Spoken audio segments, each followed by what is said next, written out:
Good morning, everybody, and welcome to WDWNT Live. Hopefully we have audio this morning. It's on now. Thanks for joining us. We're here every day until the Disney parks around the world reopen.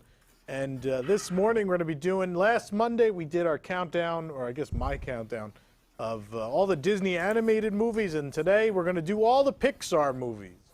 And there's a whole bunch of people who wanted to come on and yell at me and tell me I'm wrong. So here they all are. There's Colleen, Shannon, Ron, and Wolf, and Spencer with his crazy hair. Everyone's here. Well, I'm going to leave and go look for Tom's phone. Yep, think I left my phone in the car. Not sure. The list is on the phone, so hopefully it's found. See what happens. Put in the... What'd you say? Yeah. Put your gloves on. Hey, Wolf, we're the only ones who actually dressed up for the occasion. Yeah. Actually, I'm wearing a Sully dress, so. Oh, I like that. Oh, okay, yeah. Lightning McQueen Magic Band. I got an Incredible shirt on. Grand opening of the Incredicoaster. Yeah. My favorite attraction. It's just really great. Is it really? It's the best. Great. I put Colleen behind I have the no Flo's Pixar V8 clothes. sign. Didn't Tom, did any Pixar rides make it on that top 10 you posted? Racers. Racers, Nice. okay. Yeah, that's it. I don't know if any a good even made ride. It's a honorable good ride. mentions. No. No Pixar attraction other than Racers was in the top 10 or an honorable mention. But we know that Buzz Lightyear's Space Ranger Spin is your favorite ride. Yeah, sure. Well, just Mania love- used to be. I love blacklight stains so much. Can't live without blacklight stains. Oh, man. It's like being in space, but space is Orange Blossom Trail. See what's going on in the chat. Well, No. we know how much you hated Dream Flight, so Buzz Lightyear just has to be an improvement. I didn't hate Buzz Lightyear when it opened as much as I loved Dream Flight. I thought it was cool when it opened. It's kind of it's super Age. outdated and looks real junky now, but it was fine at the time. It doesn't make sense in a world with Toy Story Mania in it. Yeah.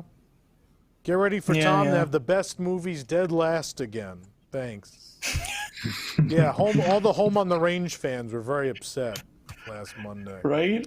Are there actually Home on the Range fans? I don't know. The bottom better be Cars 2 and Brave, or I have no faith in his opinions. Thanks. Thanks, everybody. Oh, boy. I don't understand all the hate for Brave. Yeah, Brave's pretty good. Brave is good. That other one is not. Yeah. Is that a real milkshake? Yep. This is a real milkshake. Wait, what other one? Oh, Cars no! Oh. This is the, Ah. from opening day of Cars Land, this was the, one of the fake milkshakes in the display. That's cool. It even has the road gravel. The road gravel. Yeah. Oh, God. I like what's on the Colleen right found of my you. phone. Was it there? It was there. Yay. Hey. Yay. Incredicoaster. See Babies on Sticks? That's right. Babies on Sticks, the ride. Thank you. Pixar Playtime Sculpture the Ride. Yeah. Someone said we are not supposed to be roasting Tom yet. No, it's all That of was them coming that from are all gonna of you get guys. roasted. They have no idea what they're in for. I think to some extent they do. They're very worried, right? They are worried. Yeah. There's For those who some don't know fear. what we're talking about, is the image loaded in? Can you show it to people? For those who don't know what everybody's talking about, on April 21st at 10 p.m. Eastern, it's the roast of Tom Corliss. For lack of any better ideas, it was suggested that I be roasted. Honestly, it was a thing we were kicking around for the anniversary in July anyway. And so we just decided, well, everyone's locked inside and bored. Why don't we just do it now? So April 21st, 10 p.m. It's a little later because it's going to be a little risque. It's going to be a little raunchy. So it's on a little later. If you're on the West Coast, it's all the way in the raunchy time of 7 p.m. Ooh. Viewer discretion Ooh, advised. I don't know The roast of Tom Cruise, April 21st. Toy Story 5 coming in 2024. I don't think that's true. Please, no. God, No, no. no. Maybe if Before they we get understand. started, someone said, "Damn, that's a thick milkshake." Oh my God. I just want to say before we get started, if you're enjoying the programming we're doing every day, there's a couple of ways you can support us. Number one is to become a member of the WDWNT Inner Globe Society, or the WIGS. That's on Patreon at patreon.com/WDWNT. Starts at just $2 a month. You get chips. For less than the price of that bag of chips a month, you can get 2 post shows, one for Park Center, one for News Tonight. You get all this great stuff, these full reses of old Disney paper paraphernalia that Jason's been scanning in lately. You get early registration to events, all sorts of fun stuff for being a WIGS member. If that's too complicated, please use the super chat on YouTube. Another great way to support us if you think Patreon's too complicated. For less than it costs to feed Ron's baby a month. Support us. Well, that's not saying that's cheap. Well, She's even a at the hungry little highest thing. level. What do babies cost now? How much is it to feed a baby? I have no idea. She likes salmon and shrimp, so she's expensive. Does he eat baby food? No, she. When do they stop eating baby food? I don't even When they know. get teeth, When? when they can bite you. Oh, they stop eating baby food at that They have point. teeth so they can chew food. Okay, I don't know. I didn't feel like she was that old. I thought she was still pretty young. 14, 15 months? Oh, it has been that long, Yeah. hasn't it? Yeah. Wow. Okay. All right. Well, I think it's time to get started with the Pixar countdown, and for me to get yelled at. Who's ready for me to get yelled at? So the way this will work the same way it worked for the other countdown. Obviously, this will be a lot shorter. There are way less Pixar movies than there are Disney animated movies. And so I'm going to start from the back of the list. How many are there? I don't have these numbers. 22. 2? There's 2 22. movies? 22. I'm going to start numbering these so I remember the order and don't miss any. Yeah, there's 2 movies. They're just really long. We're doing this. So This was easy. filmed in 1998, by the way. It's Toy Story, A Bug's Life. We're done. You know, Yep. we just argue about And those we two. can all which one's go get better. lunch. All right, I'm gonna start the list. Everyone can't wait to yell at me. Great. Number 22, Cars 2. Bless It's the God. worst. It's the worst Pixar movie. Does anyone disagree? And that's coming from this person. This person. Look at the big flow sign. I come to you This from Close person is Cafe. telling you that they don't like Cars 2. That it's that No. bad. Bad. It's not. I know people don't like the first Cars movie, and I think that's somewhat ridiculous. I think that movie has a lot of merit. The second one doesn't. I agree with everybody. It's poorly written. The story's stupid. The villain's bad. The Mater. The thing is, the Mater Tall Tale shorts are great. They're adorable. They're short. They're funny. There's nothing wrong with them. Them as a movie about him becoming a spy is horrendous. Mater doesn't work as like a full-length film main character. Like that's No, not the because it's purpose of cartoony. Mater. Like, I don't believe that he's like the first movie in no way sets me up for this premise of him really becoming a spy. The thing that's funny about the Tall Tales is he tells this ridiculous story. It can't possibly be true. And then at the end, like something rolls by and it's like, oh my God, was his story true? It's a short little funny Yeah. thing. as a movie, it's really problem- dumb. It's like, Mater's got a hot girlfriend, and he's a spy, but we still live in this small town. And I don't know. No, this is dumb. It loses all the charm of the first one. I don't know what John Lasseter was smoking at this point. A giant pile of cash from all the merchandise. Yeah, but I don't know. Yeah. It's like, Yeah. to this point, I don't think they had made a bad movie. I don't think any of the other 21 movies on this list are bad. I think some of them are okay, but I don't think anything other than Cars 2 is specifically bad. It's the only one I would turn off if it just Yeah. happened to be on. I have seen it once. I refuse to watch it again. I will never watch it again.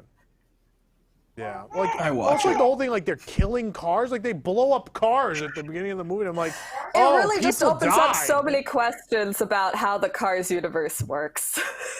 You have to does. suspend Where that. do to- cars come from? Yeah, but that's the same for a lot of movies. Like Onward, like where do they come from? Like where do magical creatures come from? I don't think it's any different just because it's a living machine. I mean, I don't question how magical creatures mate. I question how cars mate. That's understandable. Luigi has I guess. parents. How does that Yeah, that's happen? understandable. Yeah. I don't know. Does it have already to? I gone don't there. know why it has to. That's not my problem with I don't cars. know. No, that's not the problem with Cars. And that's not the problem with Cars 2. There are a lot of problems with Cars 2. But The only thing I like about Cars 2 is that it's really funny in Cars 3 how they pretend Cars There's 2 two didn't never happened. happen. Yeah. yes. Which I'm like, why did you call it Cars 3? Should have called it like Cars, Lightning McQueen's Revenge. I don't know. It's weird. Or they should just call it Cars 2 and then just got rid of Cars Cars 2 2. doesn't exist. But it's funny because they really went out of their way to do that. So when Cars 2 comes out around the same time as The Land at DCA, and so the funny thing was they're like, oh, whatever changes we made for The Land in DCA, we're going to reflect in the movie. So if you watch the movie, there's the one cool thing I think is how they change Radiator Springs to match The Land. And so they're like, oh yeah, because of all the traffic that's come into the town, because Lightning McQueen's this famous race car who's put his headquarters here. Flows had to Yep. expand and blah, blah, blah. And so the Flows expansion that's in Cars Land is in the movie. And I'm like, oh, that's in the cool. movie, yeah. But then you watch Cars 3 and you're like, why is the expansion gone? It's not there anymore. Like, what? They literally, someone had a vendetta and was not like, matter. nope, Cars 2 never happened. Yeah. Cars 3. Yeah. I don't think anyone disagrees just- that Cars 2. They wanted to make a spy movie, and they were like, let's just make Cars 2. And then they could have made a spy movie in any other universe. They did make spy movies in their other universes that were better. I think it was a Yes, merchandise definitely. decision. I mean, they were on such an... Cars was Yeah. the only merchandise line to ever, the year after a movie was released, to continue on an upward trend. They were 4 years after the movie, and the merchandise was still on an upward trend, which doesn't happen. That doesn't happen with one movie release. Like Star Wars, it happens years later, but it never happened like in that lull between movies. It doesn't happen. And they were just like, well, what do we do to sell more cars? We put missiles on them. And what are we going to call I them? mean, Finn McMissile. Got it. Holly don't know, Shiftwell. It's I an personally Austin like- Powers parody. Yeah, well, that's my thing with Cars 2. Like, Cars 2 was very just like campy. I enjoy, putting aside from Cars 1, I enjoyed what they did. It was just funny. It was a spy thriller. They tried to make it a spy thriller. I honestly didn't mind it as a standalone movie. As soon as, like you said, as soon as you put it into Cars 1, especially sandwiched between Cars 1 and Cars 3, it doesn't make any sense at all. But yeah. I said this in my It's a big Pixar articles, that Cars 2, like, I don't care about racing, but I would have rather watched a movie just about Lightning McQueen going on the World Grand Prix. Like, that would have been a fine movie. Yeah. Yeah, yeah. But they had The to make first a one spy works because movie. it's a great, I think it's a very good sports movie. Like, I think the race segments are exciting. Like, you're really, at that point, you're invested in the characters. I think it's a good sports movie. So why they decided, like, oh, we can't do another sports movie. God knows there's never been a sequel to any sports movie, especially from the Walt Disney Company. This one honestly would have been a really good, like, Cars 2.5. I think an Air Bud plays every sport. Yeah, and eventually stops playing sports and has kids that just, like, become Santa Claus. They do stop being sports movies at some point. It's a good direct-to-video sequel, and that's what it should have been. Yeah, it's as bad as some of those, I think, for sure. As bad as Cars 2 was in the Planes universe. Yeah. I think that's mean to the Planes movies. Both of those movies It's only are mean to the, Fire it's and only mean to Rescue the is original absolutely better Planes. than Cars 2. The I haven't first seen the Planes, Planes no. movies. So. It goes, it's like Planes, Cars 2, Planes, Fire and Rescue, Cars. Kids do love Where's Planes, Cars Fire and 3? Rescue. Maybe we should. Cars we 3 should is up here. rank direct-to-video Oh sequels my next. God. Oh, That's actually not gosh. a terrible idea. Those Number are, 1, The Lion King 1.5. Are Nothing all else those on matters. Plus? Did they put those on, or they skipped them? Many of them. I I think so. I mean, we'd Yeah. have to make a list. Like Bambi 2, Cinderella 2, and 3. I've definitely seen Cinderella 2. It keeps recommending Cinderella- to me that I watch Cinderella Cinderella. Which 3. one is the twist in time? Is That's that the third one? The Three. second one That's is the like third The second very one's the one where random nothing happens to her. Yeah. It's like she just lives happily ever after. It's like, oh, okay. Yep. And the stepsister falls in love with a baker. Number 3 is where it's at. But 3 is the It twist. should be a Number top three 10 is of not the bad. You got official like list. Pocahontas 2. Pocahontas 2 is horrendous. Mulan That's bad. 2. Mulan The 2 Little is not Mermaid bad. 2. Tarzan 2. 2 Aladdin sequels. Those are fine. How many Belle Aladdin movies sequels are are there? bad. There's at least 2 more. The Christmas one. And then that random short story one. Yeah. Belle's Magical World, I think Those it are is. just the show, though. The I know. TV show. Like, And then there's 2 Little Mermaids. Anyways. Yeah. We're rating there's Pixar. 3 Little Mermaids. We're talking about Well, 2 Pixar. sequels. Two she Yeah. has the daughter, and 3 is the prequel. Yeah. Anyway, Pixar Next movies. time. Pixar movies. Okay, that was 22. We don't Cars need to 2. talk So about bad. Cars everybody 2 has anymore. this as last, right? Is that Absolutely. everybody's last? Yes. No. I put you Good don't. Dinosaur last. Yeah, But same. I'm fine with Cars 2 being last. Wow. See, Good Dinosaur is my number 21, so Yeah, that's. Yeah. I in my big articles I did this as a tier ranking. So that I have tier 5 with Good Dinosaur and Cars 2 and Toy Story 4. But we What's can get more to that later. complicated, the dining plan or Shannon's list? Which has more tiers? Well, mine has 5 Oh tiers. boy. Okay, 21. Number 21, Monsters University. No! what? Monsters wrong with University you? is a turd. It's down there for me. It's but a no. turd. It's I down haven't- there, but it's not that bad. Low, but like, I think Good Dinosaur It's is not worse. funny in a world where there are tons of funny college comedies. I don't think Monsters University is funny. It adds nothing. I think in a lot of ways it ruins the characters more than it helps them. It has a It's sad inconsistent ending. with the story. Like they get thrown out of college. That's it. Like, yeah, you're out. Goodbye. I'm so upset. But you know they succeed. Kind of. They're like frontline cast members who eventually become coordinators by the second movie. I don't know. I wanted a sequel. Sorry, I want to you don't see have the to Laugh go. Factory in Yeah. functioning, which is what the series is going to be, which I like. I don't want to know like when they went. I don't need to know that they met in college. I don't need to know that they weren't friends and become. I don't know. It's not a good becoming friends story. It's just I don't remember half of it. It's that forgettable. I don't know. They didn't need a prequel. They should have done a sequel. Sorry, someone I in the haven't- chat is saying spoilers. If you guys haven't seen this If movie you already, haven't seen the you know, Pixar like, movies, Jesus Christ, guys. I mean, You're Disney fans. Like, if There's only anything, like, 22 of these. we Wow. Onward would be like the only one that I can say that. Onward we like won't. we get That's there. fine. but, Correct, yeah. Like, if you haven't seen Monsters, I have Monsters University. Now I have never seen Toy Story 4, so like I did put that on my list. That's the one I have not watched. Okay. So I have Monsters University third from last because Same. I like most of the other Yeah. movies better, Monsters. but I don't like. I have Monsters University number 7. I have So- Monsters University as number 18. I like Monsters University. Jeez, why? Wow. Okay. Shannon, that's a little too high, I think. It is, well, in my tiers, it's tier number 2. But I tried to make a list.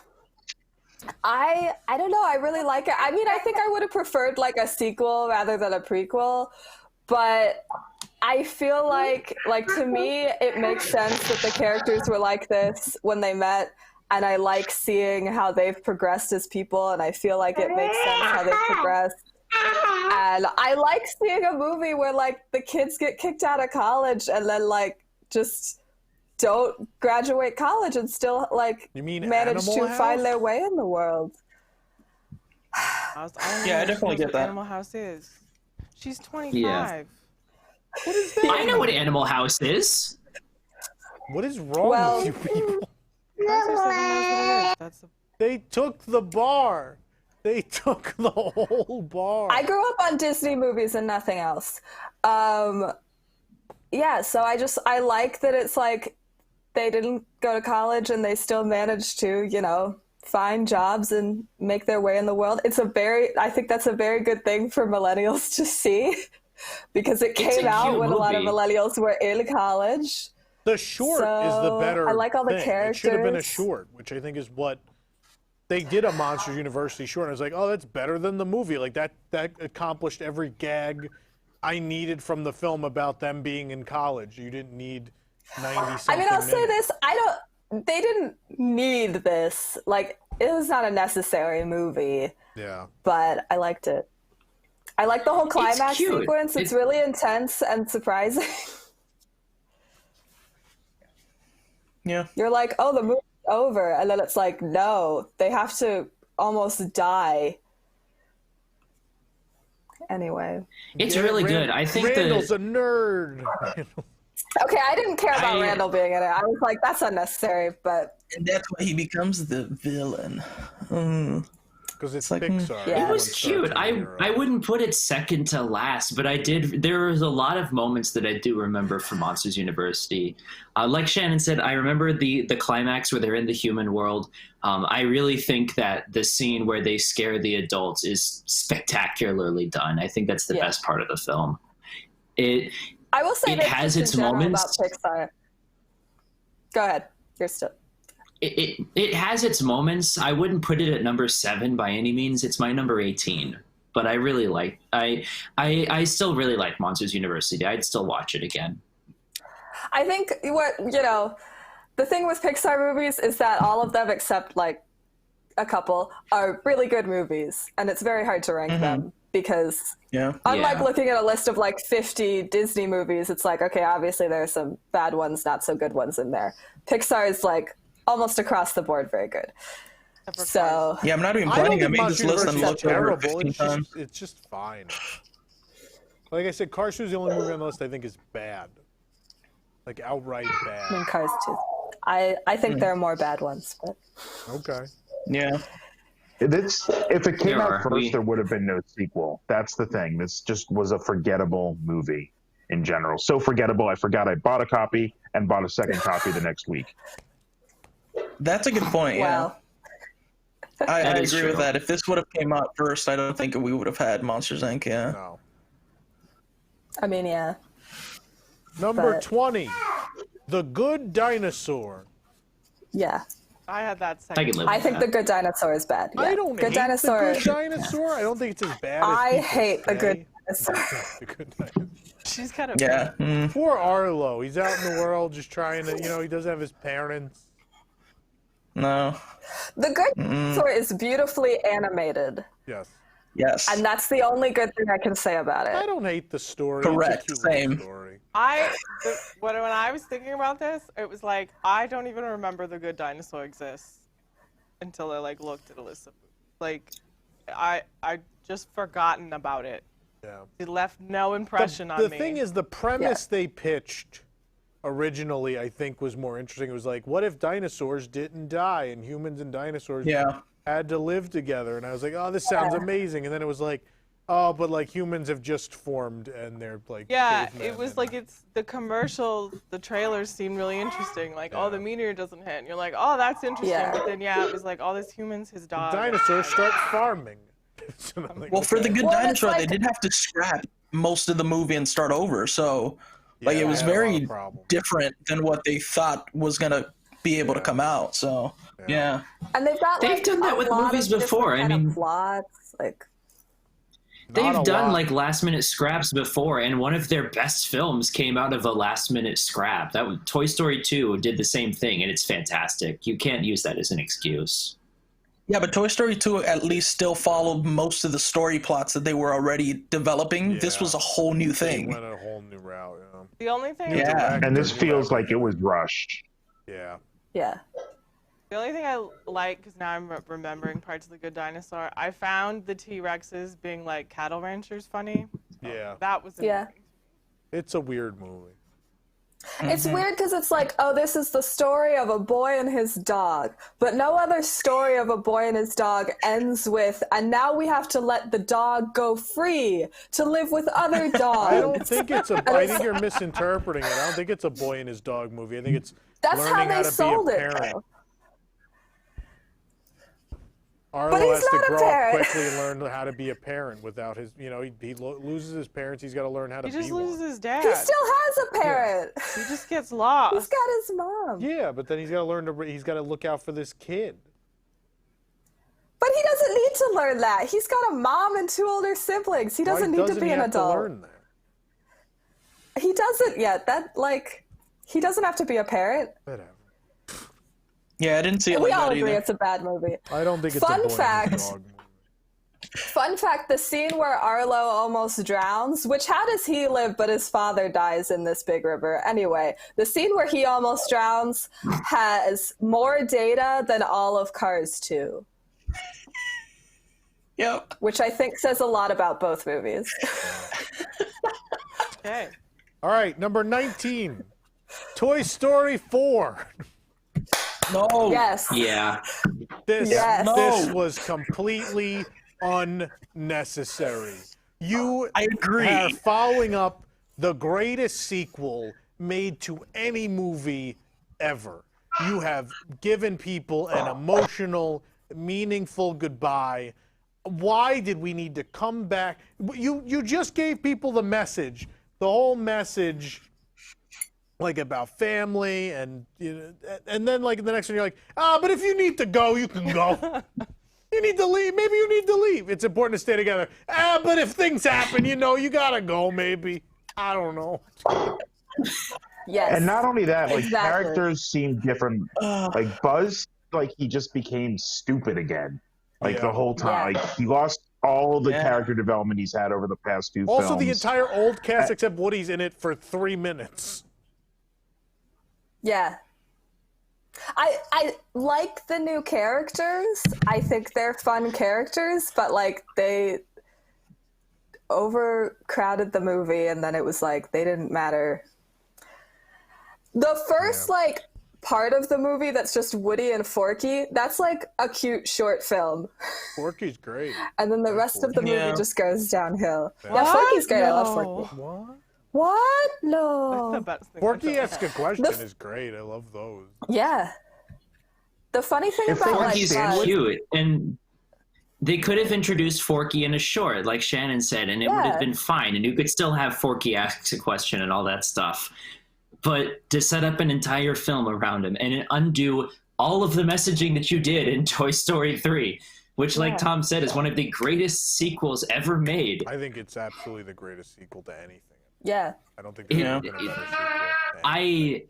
If it I felt so ripped off when I went and saw Toy Story 4. I felt like I had actually wasted my money on a film Too ticket. much of the It was movie terrible. takes place in that goddamn antique store. The baby wants Yeah. to tell us something, obviously. About Toy Story 4. Does the baby like Toy Story 4? I think she likes all the Toy Stories because they're bright. I'll tell you But, something I know about babies. They love Forky.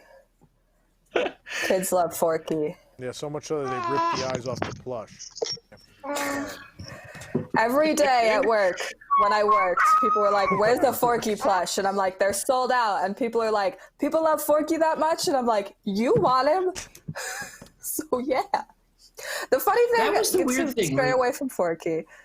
I was gonna say the funny thing about like Buzz, and they make like Buzz really stupid. It's Pixar has never known what to do with Buzz after the first movie, Correct. because every movie they make Buzz not Buzz for a portion of the movie. Toy Story 4 was the only one where they didn't do that. Well, because once he Because they just realizes made him he's a not toy, Buzz the he's whole just like a movie.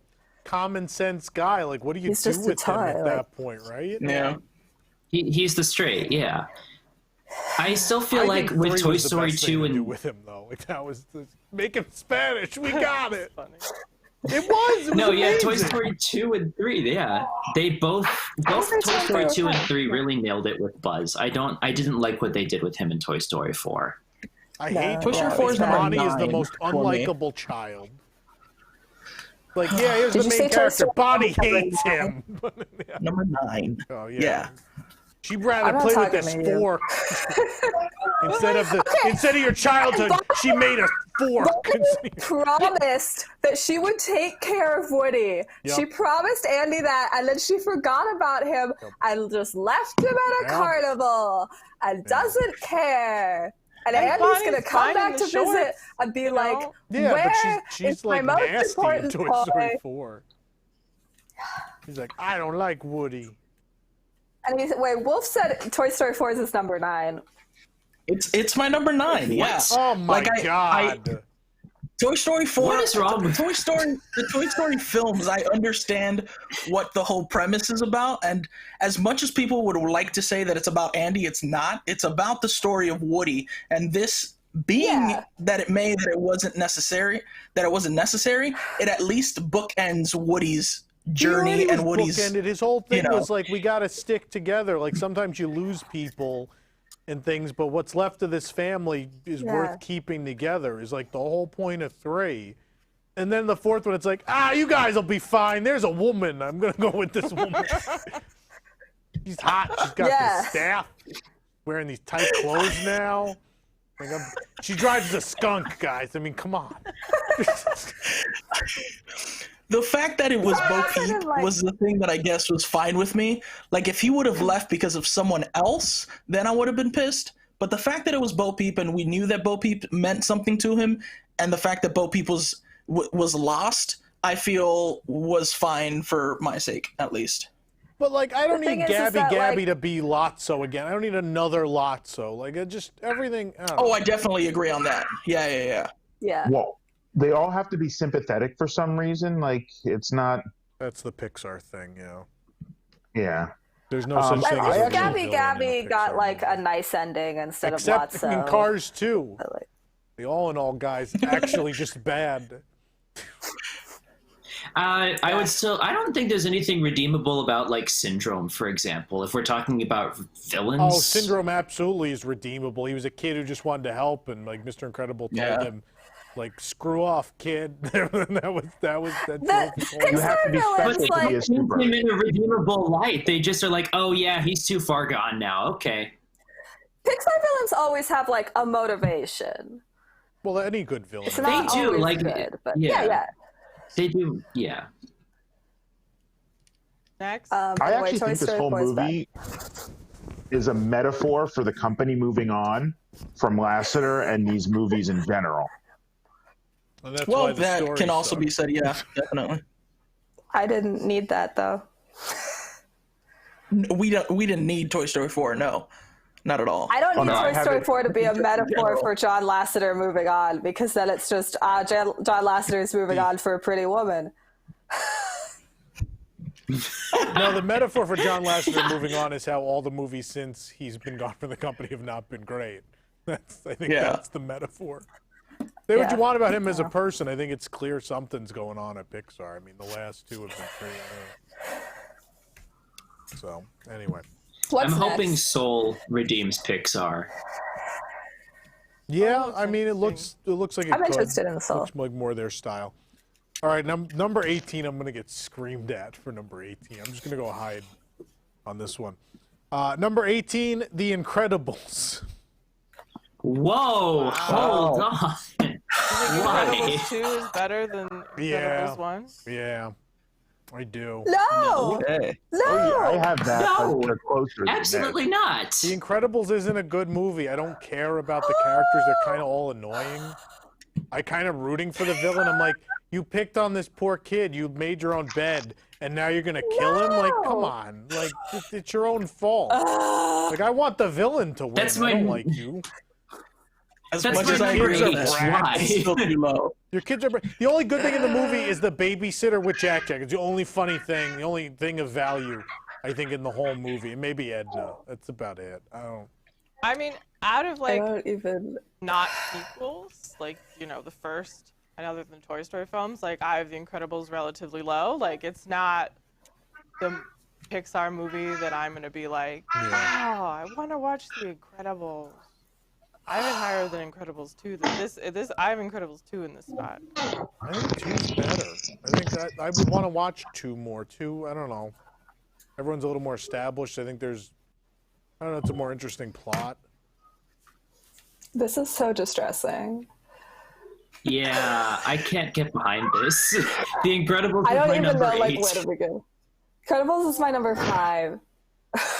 Wow. I don't even like.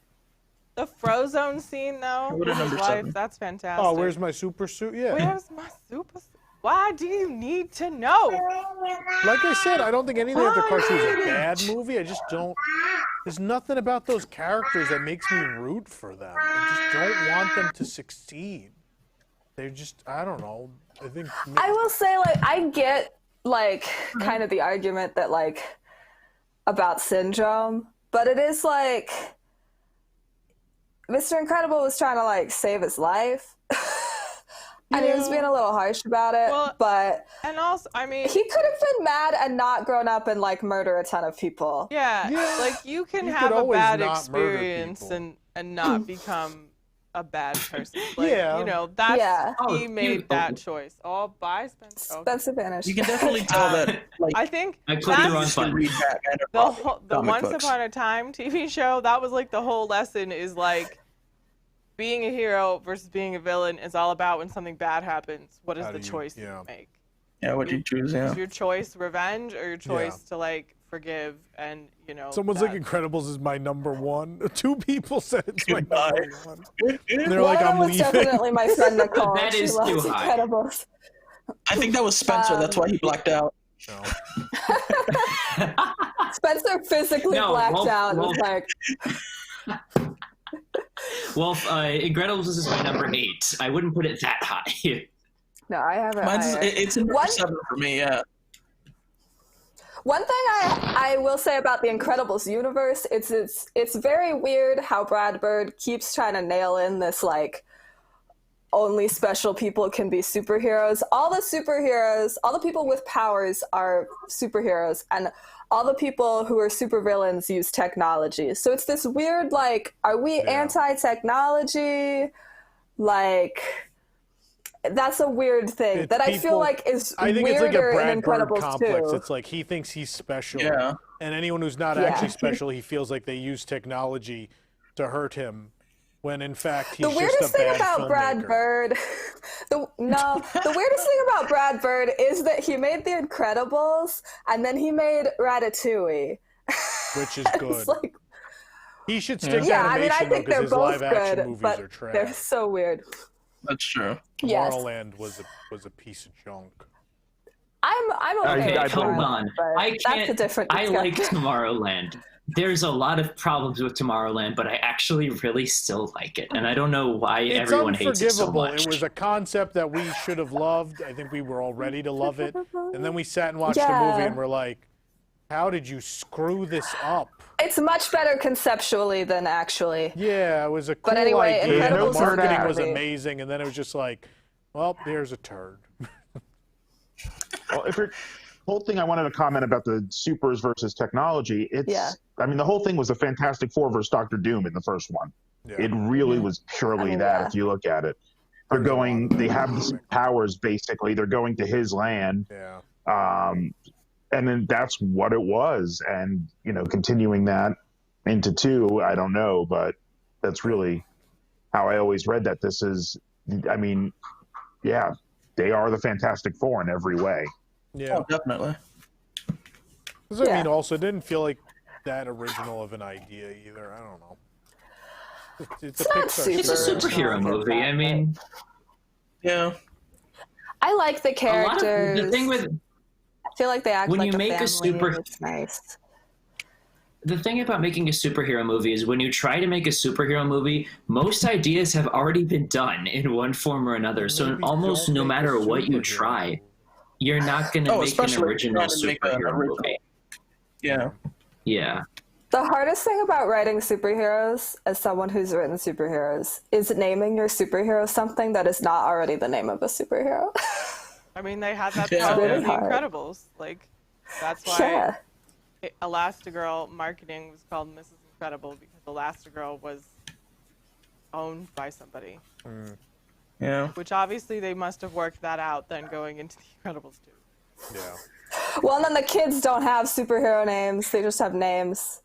Names related to their powers. Related to the powers. But Yeah, Mr. And then Dash, there's Jack Mrs. Jack. Dash was already taken. So. Well, he's a jack of all trades, so. yeah. I guess. Anything else to be said about The Incredibles? Just that you're wrong. I love Better than Syndrome. The Incredibles 2, and you're wrong.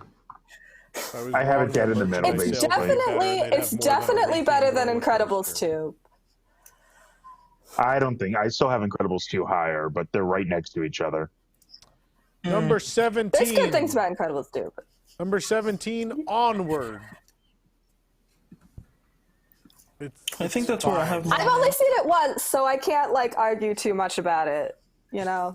We can't say that much because a lot of people haven't seen it. Yeah. I mean, I liked Yeah. it. I enjoyed it. Fine. Like, I don't think I'll watch it again. I have it as number 15. I have it a little higher. I have a little higher. I Onward think is 17. Yeah, I have it a little higher. But I don't love most of other aside from Toy Story, most of the sequels. So I would probably reach for Onward before I'm like, man, I want to watch Finding Dory. Mm-hmm. yeah. But I don't have it super high. I mean, People are yelling, oh no, that's a great movie. There's a lot of great movies coming up. I think more than my top 10 are great movies. You got to remember Pixar, Yeah. it's Yeah, number I mean- 17, but I It- mean, think I- about the stuff I think that's I- left. it's true. It Yeah. was I have fun, it higher and by recency bias. That's it. I think that's the Yeah. only reason I have it at 13. I had very, very low expectations for Onward. Watching the trailers, I was like, this is going to be a really bad movie. And I have low expectations for Pixar in general right now because they've been making worse movies. But then it exceeded my expectations, and I was like, oh, this is actually pretty cute. But it's nowhere near top 10. So, Yeah, I It was, have yeah, it was a definitely cute movie, but 13. I have it at the same spot as Tom. I have it at 17. It's a cute movie, but it was one of those. It was another one of those movies where it just didn't really leave an impression on me.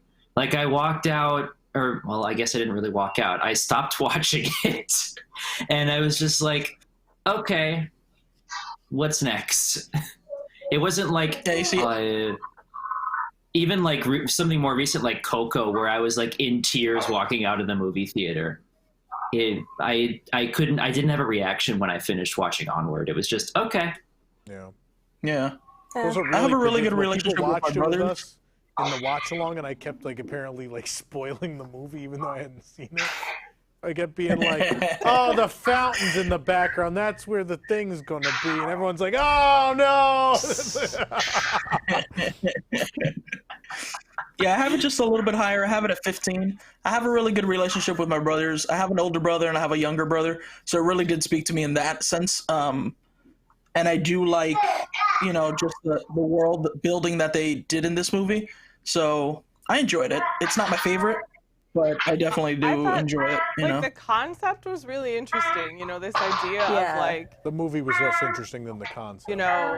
you always have these fantasy worlds and they don't have technology, but what if they made technology and then like you gave up on magic and the centaurs riding cars and it's a great premise. It's not the best story for the premise, I think. Yeah, in some it's ways, like if you made Zootopia but you picked like a way less interesting story in that setting. Yeah, it was a really interesting world but I guess you probably could have come up with a more interesting story than we ran around with our dad's legs for a day.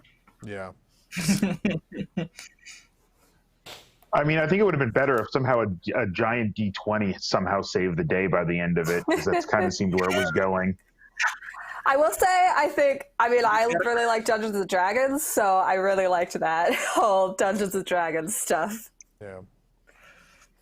If they had leaned into the D20, it would have felt a lot like the Futurama movie, where they turned everything into a fantasy world and everything was controlled by the D20 for some reason. I felt like that would have leaned into it too much. You know how everybody else feels when you talk. You bring up some I liked the gelatinous cube because it's an actual D&D thing. Animal House? Yeah. I'm just saying. That's like a classic. I've seen Animal House. Okay. Why would I watch classic movies when I can watch Pixar every year? Broaden your horizons. Number 16. Number 16, Brave. Turn my mom to a bear. I have Brave way higher. Like at number I have 10. Brave way higher, but I know that like I like it. I don't dislike Brave. I'm biased towards Brave. The chat agrees. This is the first one they agree on. Other than Brave has problems because they fired Brenda Chapman, and it was her movie. She was the first female director at Pixar, and then they fired her, and then they messed it up. But I don't need to get into that. I'll get upset. I do remember going to see Brave and being like slightly disappointed. Like it wasn't as I was really excited going in, and then I wasn't as excited coming out. We were on a Disney cruise when we saw it. Yes. We were on a Disney cruise, and I remember for the rest of the cruise, every time my mom would say something annoying, I'd just be like, I don't speak bear. We're horrible children. Yeah. My favorite thing was the only clip they had to use in anything was the one where she yells, I am Merida. And that was in every nighttime show for a while. It was just her yelling, I am Merida. It's World of Color. I am Merida. And then a bunch of bagpipe music. I think it was another concept that got wasted. Yeah. I like Brave. It was another one of those movies during that first kind of darkish period with Pixar, with Cars 2 and Monsters University, where you didn't have high expectations going in. So I didn't go into Brave expecting something really mind-blowing, but I still enjoyed it. It's my number 14. That's one I would watch again. I feel like I did still enjoy Brave. It just has some problems, I feel like. For me, the story is relatable to me. I had a couple of years in there where I didn't connect with my I had a couple of years in there where I didn't connect with my mother. It reminds me a lot of, trying to find common ground again and trying to reestablish a good relationship. It speaks to me personally, and that's why I do really like seeing a movie about like a mother and daughter, because so many movies are about like father and son. And it's also just really nice to see from Pixar a movie about like two women, because like almost all Pixar movies are about two men. Yeah. Which is like, it's true. I mean, works for them, but it's nice to see two girls. About two men. Like all I like every single one except Brave and Inside Out. Yeah. I like Archer in Scotland. It's like that horse's name is Angus. Inside Out, yeah. I really like Merida. I really relate to Merida. I just love the accent, the over-the-top accent. Her accent's great. My friend and I, who watch every Pixar movie once every year, did think this last year we were like, you know what? Well, we were like, you know what? You can understand what she's half saying. of Brave's jokes would not be as funny if they didn't have Scottish accents. Yeah. It is really funny just because they have Scottish accents. But yeah, I mean, it's not Pixar's best. Yeah. I have it like tier 3 in the middle. Scott's like, that's their voice. I've met Scottish people. It's a little less. I mean, everyone in the movie, almost everyone in the movie is Scottish. Yeah. But they're dialing it up a bit. I mean, they're dialing it up in the accent a bit, but at the same time, you can be, having been to Scotland, you can be in Scotland and not understand a word people say. But it's like this mumble, right? It's like a mumble of it. So that's it's a mumble and like the slang and the occasional like Gaelic word or whatever. Yeah. So they're enunciating very clearly. So it's like we're Scottish, but you can understand my words. Yeah. It feels very Glaswegian trying not to speak English. Yeah. Like it's the very we're going to try to up the accent just to avoid the English, because like you go to Edinburgh, you can understand everything anybody says. All right. The one prince who you can't understand, and that's the joke. He's like the actual Scottish. Yeah. Number 15, A Bug's Life. Yes. Seriously? I have A Bug's Life lower. I have both of these lower. I have A Bug's Life at 13, but there's a couple of movies we haven't talked about yet that are definitely lower than this. Yeah, I have A Bug's Life. A Bug's Life, for the most part. I like A Bug's Life too. I just don't think it's the strongest story. I love the character. I have it at 13. The story's cute. I like Flick. It's the just characters like, are stronger than the story. The characters are strong, except for like 80% of them are really racist. Yeah, but that's just great. Really racist stereotype. Oh, the flea circus. All the flea circus characters are amazing. Yeah. I'm Italian and I love tuck and roll. They're the best things ever. Tuck and roll. Like they're fun characters, but it is like they're all racist stereotypes that like would not get by today. They're circus performers. Circus performers aren't racist stereotypes. They're people. It's still cute. Like it's Italians and Germans. I see that they're like, and those are usually okay groups to make fun of. There's a Chinese bug with slanted eyes who does magic tricks out of a Chinese takeout container. It's not great. I don't know. I don't think it's racist. I just have it lower, but like that's just one of the reasons that it's lower for me. But I'm not gonna like, overall it's still a cute movie. Yeah. It is a cute movie. I just don't think it's solid, one of their best. No, it's not one of their best. Like, I very much like A Bug's Life. I probably personally like A Bug's Life more than some of the movies I have above it, but it wasn't a list of what are my favorite Pixar movies. What do I think are the best Pixar movies?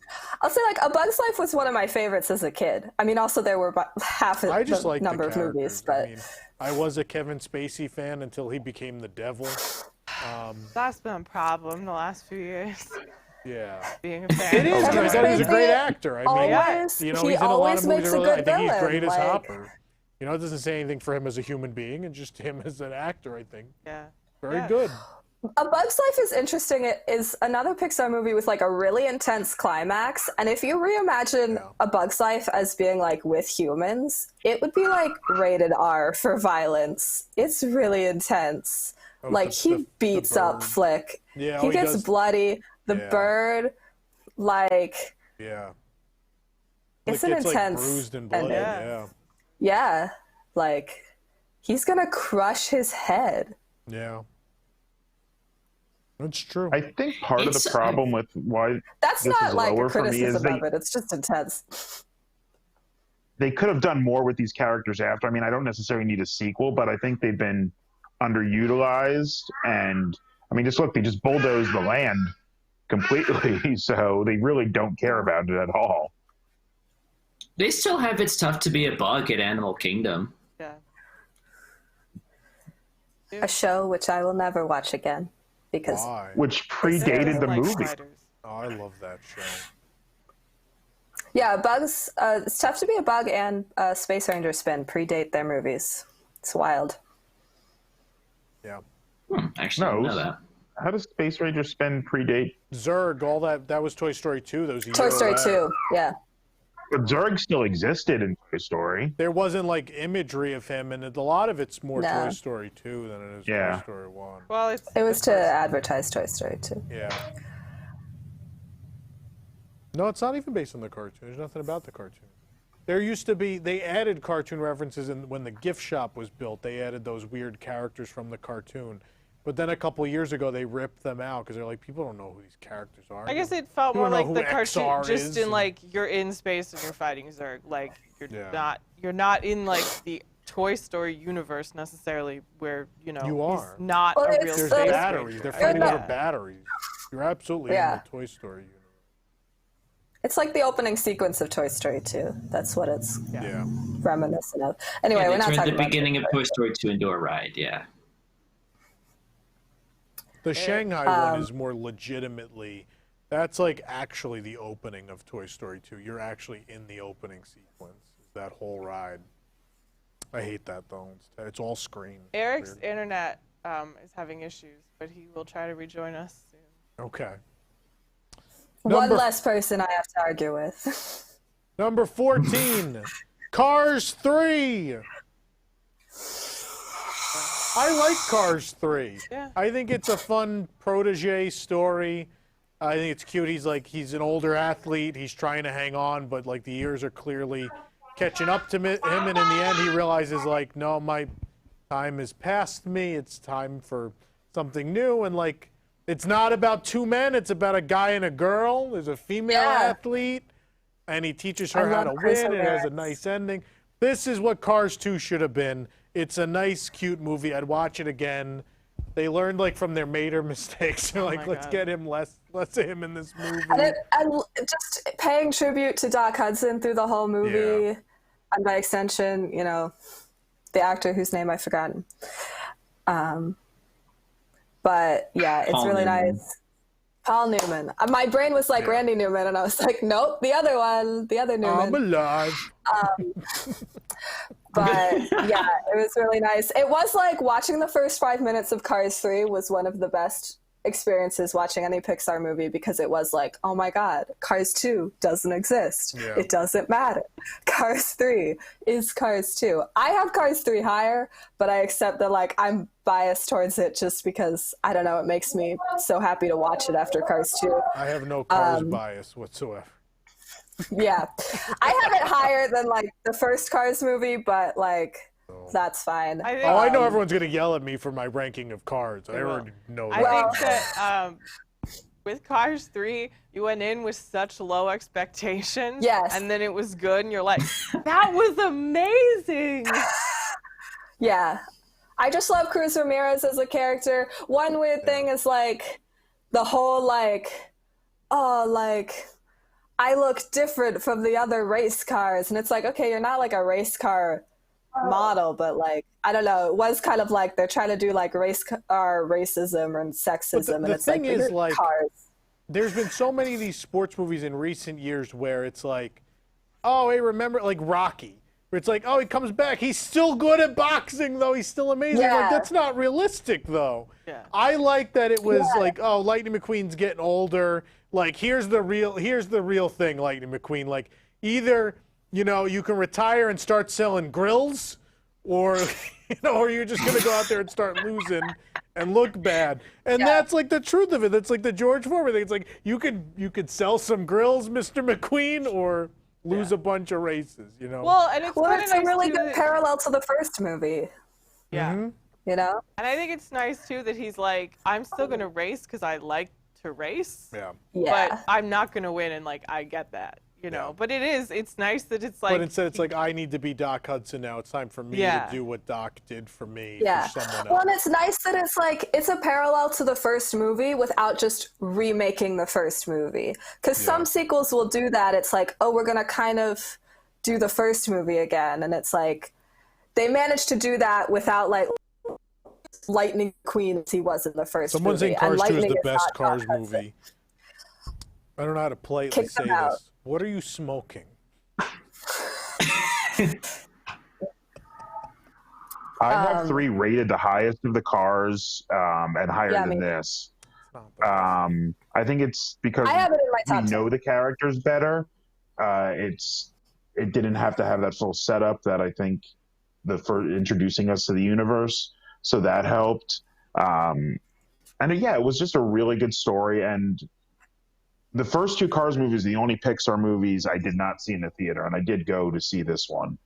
I mean, I definitely started liking the movies more after I went to Cars Land, so that might have helped. But Cars 3 is just a better, more complete story without being a rehash of something else.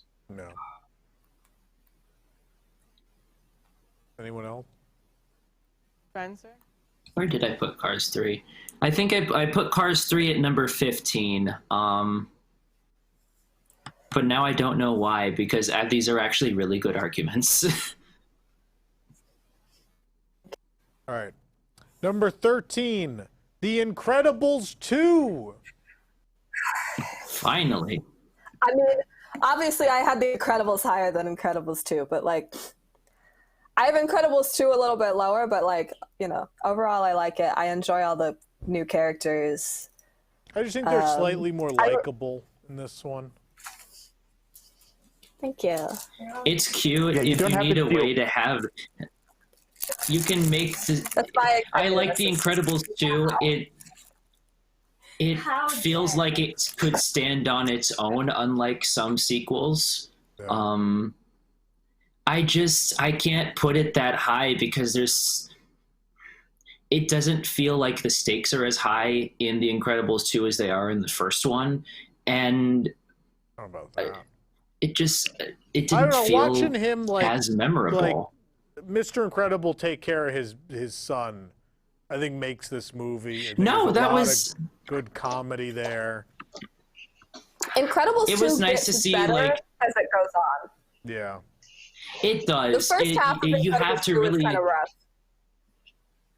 and that's why I have it lower. I have it as number 16. I saw The Incredibles 2 and I was getting bored for the first half of the movie. And as it finally picked up and you see them focus more on Elastigirl, which that was a good idea. I really like that they went with that. I just don't think they moved with it like they could have. Yeah, I felt like the marketing was a lot more like, this is going to be Elastigirl's movie, and then it wasn't as much as they kind of played it off as. Yeah. Yeah. I really liked Even- it when it started to focus more on the kids. Yeah. Those are my favorite parts. Anything with any 3 of the kids. But yeah, I have it at number 17. I have it much lower still. I have it at number 9. I think it's better pace because you don't have to deal with the world building. Yeah. I think it has better set pieces for the action scenes. I think it's funnier. I like the motivation of the villain better. I like the climax of the movie better.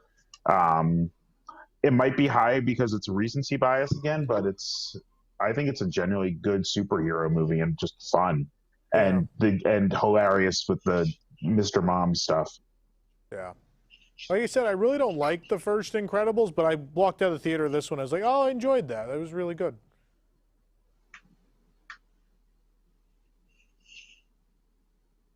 Wolf It was is cute. back. I It don't know was- if he has something to say Eric, about this one. what number are we at? Eric! We're at number 13, Hello. Incredibles 2. You're number 13. What was the last one Sorry. you missed? What was the last one you heard me say? Let's see here. We were talking about A Bug's Life. Oh, that was 15. Number 14 was Cars 3, and now number 13 is Okay. Incredibles 2. Okay. We're in the sequel Uh, zone. I still don't think Yeah, we're at Saul the sequel Goodman was zone. a good choice for the villain, but that's just me. Yeah, no, Incredibles 2, I have it lower. but I do really enjoy that movie. I have a soft spot for the first Incredibles. That's why it's much higher. But no, for those sequel movies, this is the highest one. Without talking about Toy Story, because the Toy Story sequels are up higher. But yeah, no, Incredibles 2, I think that's a really good placement for it. Yeah, all I have left is Toy Story sequels. Oh no, I have one more. I have one more coming up next. I have Cars 3 and Monsters University higher than Incredibles 2, but wow. I have a movie lower than Incredibles 2 that we haven't gotten to yet that people are going to be really mad at me about. Oh, no. I think I'm with Shanna on that one. I have one that we haven't talked about yet that we really need to talk about because, yeah. Oh. We'll get there. Yeah, I wonder what it is. I'm gonna be yelling at one of you because the top 11 I'm pretty passionate, or top 10 at least, I'm very passionate about. Well, yeah, let's get to what's next. Number 12. This is what you have. Number 12, Finding Dory. Yeah. Finally, for the love of God. Oh, Finding Dory's good. How dare you? I have that next. Finding Dory is probably the funniest Pixar movie. I think just comedy. It's funny, but the problem is that's all I walk out. Oh my God. Finding Dory is a movie that. Go ahead. So Finding Nemo hits me on a very personal level. It's absolutely one of the best films up there, and we'll get to that. So when I went in to see Finding Dory, I still had high expectations because that's a property that's very difficult to build on, at least for me. And I walked out of it feeling like it was funny, but that's all that was memorable about it. I couldn't tell you. But Finding Dory's good. Folks, of these 12 movies left, I mean, we're talking about some real quality films. I don't know what you want us to do with this. I mean, we're almost halfway through the list. I mean, yeah. Finding Dory is my number 20. Dory and Incredibles 2. Well, I have Finding Dory and Incredibles 2 right next to each other at 16, 17. But I really enjoy Finding Dory. I don't think it's a great movie, but it's a movie that they obviously just had a lot of fun making. They were what if we just drive a truck off a cliff? I love why not? I was dying. I thought it was hilarious. It's so funny. It's got so many good jokes. It is a movie that's not just about two men. It's about a woman. Got a lot of characters. Yeah. There's a lot of characters. I think Becky and Gerald, and oh my God, I love both of them. Mm-hmm. I feel it's there's funny, a but Becky that's gets such all a it short has straw. going for it. Yeah, I mean, it's not it's nowhere near as good as Finding Nemo. Finding Nemo is so good. It's not. It's a good sequel, though. It closes her story. It's really funny. I think it has more than enough merits to exist. I mean, I guess it becomes so unrealistic. Beyond, I mean, fish talk, whatever, they have this whole adventure in the ocean. The bust out of the dentist's office. I mean, that's they're ready not to the win. same as driving a truck. I think it's very Dory. No, I mean, I have it low, Yeah. No, it's a very Dory movie, especially the supporting characters and everything. They fit well. None of these supporting characters, I think, would have fit very well in the first movie. No. But because of the fact that it's a story about Dory and about her journey, I think all of this just fits meets a lot really of well. Weirdos, and they're all great. Yeah, exactly. They're all great. I mean, it's a movie about disability, and that's really interesting. Yeah. Because all and then they all show up in are metaphorically disabled. And then they all show up in the worst simulator ride in a Disney park. It's the first Finding Nemo movie is kind of has a thread about disability in it because Nemo has a bad fin and then Marlin is severely anxious PTSD. But the second movie is way more about it. They're both about it. One is physical worse. disability and the other one's a mental disability. Yeah. I mean, Yeah. Kind of the thread of both of them. Yeah. I think it's so much lower than the original on my mind just because it's not as much of a tearjerker. I mean, the original is one of those immortal movies Lion King that people are just going to talk about till the end of time, though. I mean, no one expected them to follow that up with something as great. I mean, that would be really hard to do. But I think they still Especially made a at the movie time. that's worthwhile as a sequel, and I think tells a good story, and it's really funny. Like, Someone on Instagram says they hated the truck scene. It ruined the film. no, that makes the film. I was dying with the It's truck. Did It's you know such an that one of the absurd drivers? movie. Like, It's a so cartoon. crazy. One of the drivers of the truck is the original voice of Nemo, which I really find funny. Yeah. Oh, that's cool. in the realm of the cartoon movies, like, there's a difference between the absurdity that fits in the film and then the absurdity for the hell of it, and that's really There's where a Dory four-film goes. series I about feel toys like. coming to life when you're not looking. I said there's a That's what the- difference. There's not a difference. But like, You're- that's what, This is the same No, premise. there is a It's like difference when you're because- not looking, what happens? You know? to side with Spencer, because like with that's Toy what all Story, four like, Toy Story movies are about. Like Finding Dory ups the ante so much more from Finding Nemo. It does. It's like so much more ridiculous. It does, but she's I a more really ridiculous enjoy it, character. but- So, like, it's believable I that mean, in order to it's- find her parents, like, all this mass anarchy has unfolded. Yeah. It's kind of like Cars 2 in that it's like Dory was never meant to be a protagonist. Like Mater was never meant to be a protagonist, so the movie had to be absurd. But Finding Dory is way better than Cars 2. Like the rest of Finding the Dory stuff at least has a little bit of does heart. is real, like real octopus escape tanks and like scientific research stations and evade Yeah.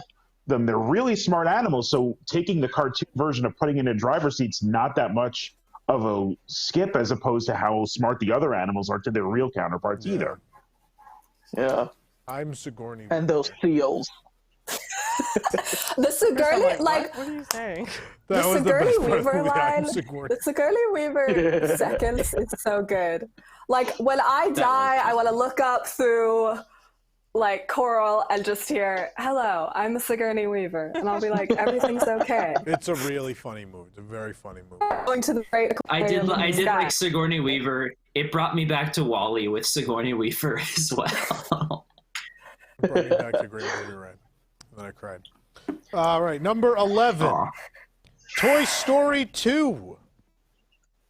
I have really? Toy Story 2 way I'm higher. not in love with I have Toy Toy Story Story 2 2 way the higher. way Way higher. most people are. I understand. It's definitely a good movie. I don't disagree. I don't think the story is as good as people say it is. I think it is tremendous for the struggle they went through making the film. I think it's still very enjoyable. There's a lot of really good characters. There's a lot of real funny moments. I don't know, like Woody gets stolen and they all got to save him from a toy collector, and I don't know, the toy collector owns a toy store. I have Toy Story 2 in like tier 1, but I will admit that's definitely like, I think my age group more personal connection with Toy Story 2 than even like Toy Story 1. Like Toy Story 2, I can remember more from my childhood. I actually have Toy Story 2 ranked higher than Toy Story 1. Toy Story 2 is my Me number too. 5. Like I have Yeah, it's them number 5 in for the me. same tier, but like Toy Story 2 I enjoy Yeah, more. like When Somebody Loved Me is a great there are great segments of this movie, and then there's Yeah. some where I'm just like, what the hell is this? I can't think of any It is parts of pretty the movie ridiculous. where I was thinking, like, what is this movie? I think the I think it all climax fit isn't- together. Is great. Like, in theory, it's a great twist with Prospector Pete. Like, I get it. Yeah. You know, like it's a good twist, but then in the end, he's not great as a villain. 'Cause it's like he's a smaller toy Yeah. with a plastic axe, and yet he's like so dangerous. Like I pickaxe. don't. Why is he so dangerous? He's a weird round toy with a plastic pickaxe. Like what? Like And he's not really a character you've gotten like personally invested in before that. no, it's a good twist, but then he just doesn't work as the villain. Yeah. Yeah. I mean, I have a I think the problem- only I'm part like, of the oh yeah, this guy's the villain. I don't like the luggage section. the only part of the movie that doesn't fit for me is when Bullseye is running the same speed as a plane that is taking off. That's a good It's point. a- I mean, I That have is the like, only thing the three that Toy doesn't Stories fit. all in top 10. because they're. Oh yeah, easily. Yeah, I mean, I've only had 4 and 2 so far, and then we're about to enter the top 10. I mean, yeah, something I'll say about like Toy Story 2, and then we'll get to Monsters Inc. The luggage scene in Toy Story 2 is just the door scene in Monsters Inc.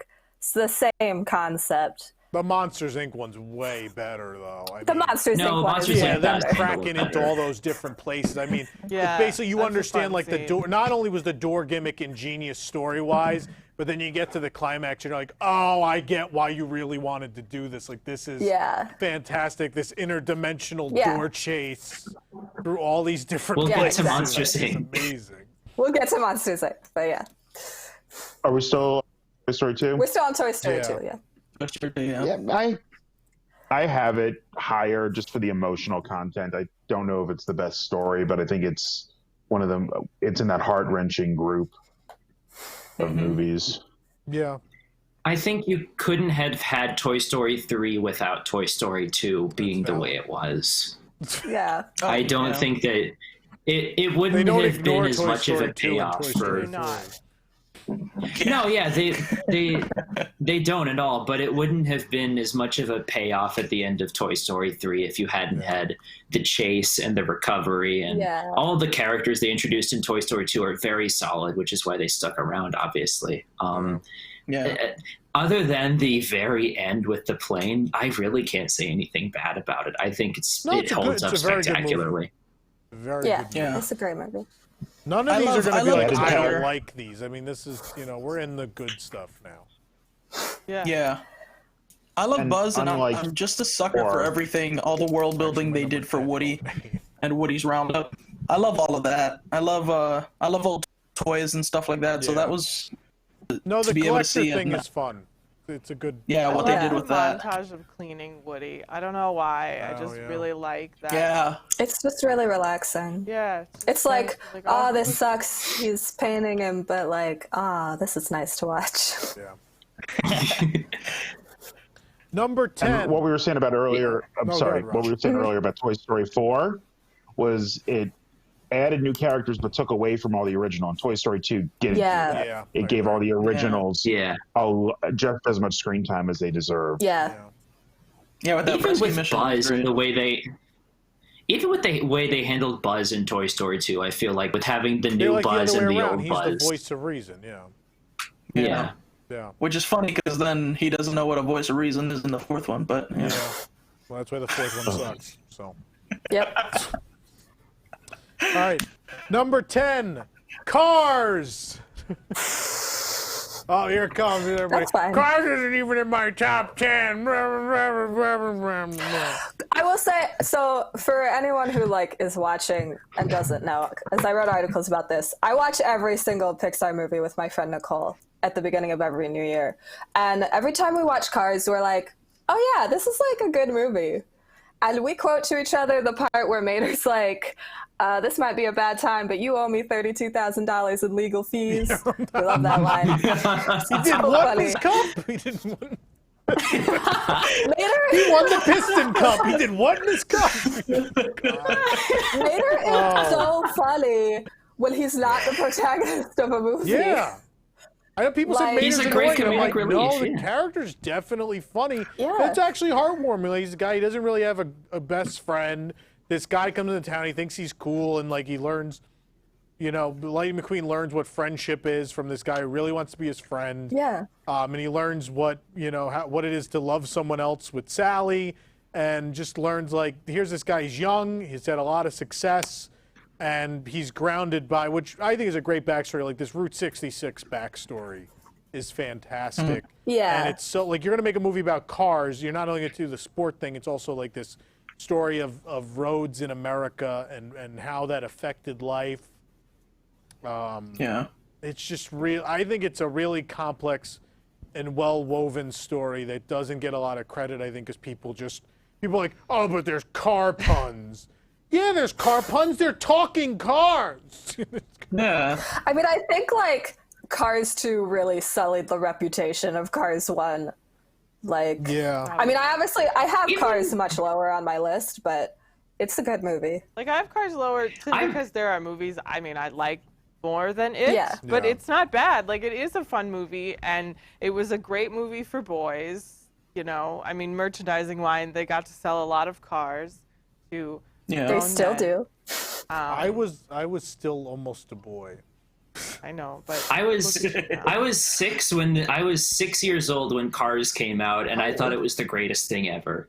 I 2006. So you were how old? I don't know how old you are 16? actually. No, No, it would have been I was 16. 18. I was 18 when I was that came turning out? 12. 17 or 18, depending on I was 17. when yeah. in the year it came Okay. out, which was probably like July, I would guess. June. But he was a child at So then heart. it would have been 17. I was 17. Yeah. I was already in law like I was school. We're young at heart. I was I grew 12. up with Cars. I can relate to how it really sold for kids because I was a kid when that came out. I mean, it still sells for kids. Like, No, yeah, I mean, Yeah. I have Well, it as my that's number 12. I actually have it fairly close to where Tom does. I mean, I will say this much: Um, it is absolutely my favorite Pixar movie. But I wasn't gonna make a list of what are the best Pixar movies. Be like, no, Cars is number one because I like it. You know, Yeah. that's not valid. You know. I have always loved Cars. I think it's one of those movies where you love it and this is true for a lot of Pixar movies, of course, but it's one of those films where you love it as a kid and it really holds up as you get older because you'll go back and watch it and discover more and more. And I feel like Cars really hits that a lot more than some other Pixar movies that hold up because they are masterpieces. And it's a better. I think world with building. Cars, I it's think all the problems with Onward were like, oh, the world's really interesting, but I didn't see enough of it, and the story Yeah. doesn't blend. I felt the opposite way about Cars. I think it is, the world is super Nice. fun and interesting, and there's also a good story in the middle of it.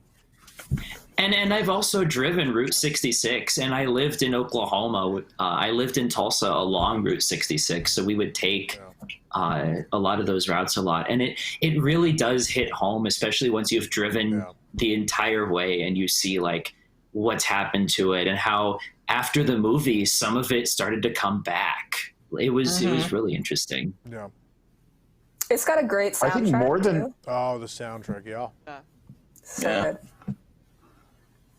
more than any of the others, this is the one that's grown on me more over the years. I really didn't like it when I first saw it, but definitely the more I've watched it, the more I like it. And part of that is being in Cars Land really helped my appreciation. But I think even before that, when I rewatched it before I went out to Cars Land for the first time, it really felt like a better movie to me the more I see it and the more I got past it's a stupid Cars movie for kids. If you can get past there being talking cars, you will love the movie. I think I still think it takes place in the Terminator universe. What? Cars 2? That's my theory. Is it takes place. Cars takes place after the Skynet's won, and the machines are sentient Isn't it in the and running Wall-E around on universe, their like own. after the humans are gone? Are we talking about the Pixar theory right now? Yeah. Aren't all Oh, Pixar yeah. movies in the same universe? We're just all showing up Cars yeah. merchandise. We've all got our Cars stuff. Who wants some If you really Flo's wanna- barbecue sauce? It's a little you really old. We're wanna all It's out here horrific. like Cars is terrible. Does barbecue but- sauce expire? Yes, it sure does. This you want a expired really in horrific 2018. It theory- wasn't as long ago as they thought. Do you want the horrific? Is theory that of from, like, Cars? the Look up opening of Monkey Look Land? theory. No, this was later. After a couple years after Flo's opened, they sold the barbecue sauce for like a hot minute. Oh my gosh. Yeah, this is real My barbecue Cars sauce. universe theory Great on is that Piston rings, dipsticks, and baked paint chips. Love it. My Cars theory is that humans still exist, but air is no longer breathable. So they all are inside of their car and have effectively just made their car their exoskeleton. I just think That's that's neat. horrifying a little bit. Yeah, Okay. they're just all in there. Anyway, All right, Last call for Cars merch before we move on. I have a whole cabinet over there we can show. I have like I no spent Pixar hours merch of my whatsoever. life unpacking all the Cars merchandise, carrying it upstairs, and cleaning it. Where's the Cars like, comforter? That's at home, the Cozy Cone comforter. That end up at home? Why didn't you take that home? I had one at home already. It's the second one. You needed two. I love that Cozy Cone alarm clock. Collection. What do you want from me? My welcome mat at home is the mat from Art of Animation, the Well Cone. Oh, nice. That's cute. That's my mat when you That's walk cute. in. Anyway. What's next? Number 9, Toy Story. The original. I mean, I have it higher. What is that but... face? Wow, Yeah. I had Toy Story at number 1. Oh. It's Toy Oh, Story. I don't I have had- Toy Story What does number that one. I don't know. It's a I great have Toy movie, Story but at- I don't think it's the best they've ever done. I have Toy Story at number 11. That's even worse. Spencer, what's wrong with you? I have it at 6. I have it in top 5. But number 5. It's a great movie. I like everything else that I'm gonna list more than I think they're better movies. But it certainly doesn't mean it's a bad movie. It's still a great movie. These are all great. Yeah. This top 10 These I think are are all all great. great. Yeah. They're all The great. only thing that Mm-hmm. the only thing I can say that's bad about Toy Story is that every single other Pixar animated film, including A Bug's Life, the computer animation still holds up. But Toy Story does not. It was the very much first looks like it was the first. I Well, was it gonna looks say like the it was the same first thing. one. That's the thing. Yeah, but Yeah, well, And that's not necessarily a bad thing. It's just the fact that Yeah. every film after it still holds up except for Toy Story. changed And that's the kind I of was what going to draw the line. I would have drawn the line at Monsters Inc. on that one. I think Toy Story 2 still has a little bit of that, and same Bugs Yeah. Life definitely I has that, agree. but like everything from Monsters Inc. Beyond could just like be out today. It might look a little cheaper than certain things, but still looks better than like some of those DreamWorks movies, like the B-list DreamWorks movies. yeah. Yeah. Toy Story was revolutionary for its time, but it's not No, absolutely. anymore. That's undeniable. Yeah. And that's And it's probably really It's just the interesting. fact that revolutionary. It's really and interesting to something, watch every like, year. That was amazing. It's a great story. Yeah. Too, Yeah. though. It's like It's I a good catch more and story. more every year I watch it, like the kind of tricks where they got around, like, we can't do this. There's so much like static cinematography in it because it's like we don't know how to move the camera that much. Toys Like we Coming don't know Alive how to also is not animate the this, most so it cuts original away. It's really concept. interesting, just animation wise. I obviously And still Sid have is one of the it, most but- sadistic villains in any movie. No matter what. All right. Yeah. He is a child. You do think about that sometimes. Like, I mean, I definitely probably destroyed toys as a child. Not that, like, did you blow horrifically, them up but with fireworks? I didn't blow them up. But also, what parents don't notice their child is buying ammunition? Right. Like, That's I don't think we want to have that conversation on the show. This Sid was like the prequel to a serial killer story. It really was. Like it's the fine, though, next step because we was know that Pet. Sid grows up and he becomes a garbage man, and now he's one of our essential workers that we're really relying on in these trying times. So I think we'll still be thanking Sid for picking up our Do we garbage. wait? I'm the trash man. I come in. I throw garbage That he's- everywhere. That he probably still has PTSD from everything that the toys did to him. right. I mean, yeah. I think that's that something was else that, that was one of my that's something that still sticks out to me is when the toys actually come alive in front of Sid. Okay. Yeah, I think and it's that something was that no other the Toy play Story nice movie moment. utilized. because they didn't It's need like- to. There is no other No. none of the other Toy Story movies needed to do what the first one did. And the fact that it's number 11 does not mean I think it's a bad movie. I still love it, and I will still watch it till I die. But there's just a few things about it that put it lower than other films that we haven't talked about yet. It's number 2 for me. This is the thing that started my love for Pixar. It's the thing that started everything, pretty much. It started a lot of us on Pixar. Well, yeah. But I mean, like, even like Spencer wasn't even. How old are you, Yeah. Spencer? Oh, Spencer wasn't born yet. Yeah. Yeah, I was really negative. expensive. I was negative 5 years old when this movie Oh my came out. God. So You weren't alive for the first 3 Pixar movies. no, I was born 1 year before Monsters Inc. came out. So I mean, I was Also only four. a year Yeah, old 4 when Toy movies. Story came out.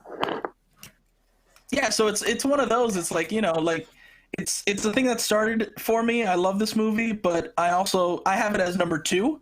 It's not my favorite Pixar movie, but it is, it is something that I watch. I think all the it's time. remarkable how they took something that was like going to home video and wasn't looking good and turned into something that's on this, or number 2 at least, and then turn that around. And same with actually the first Toy Story too, they had a lot of problems in the beginning. They started over because Woody wasn't likable and had a lot of issues. Yeah. Well, I was just gonna say, something I love about Toy Story is like that their main character is just a jerk.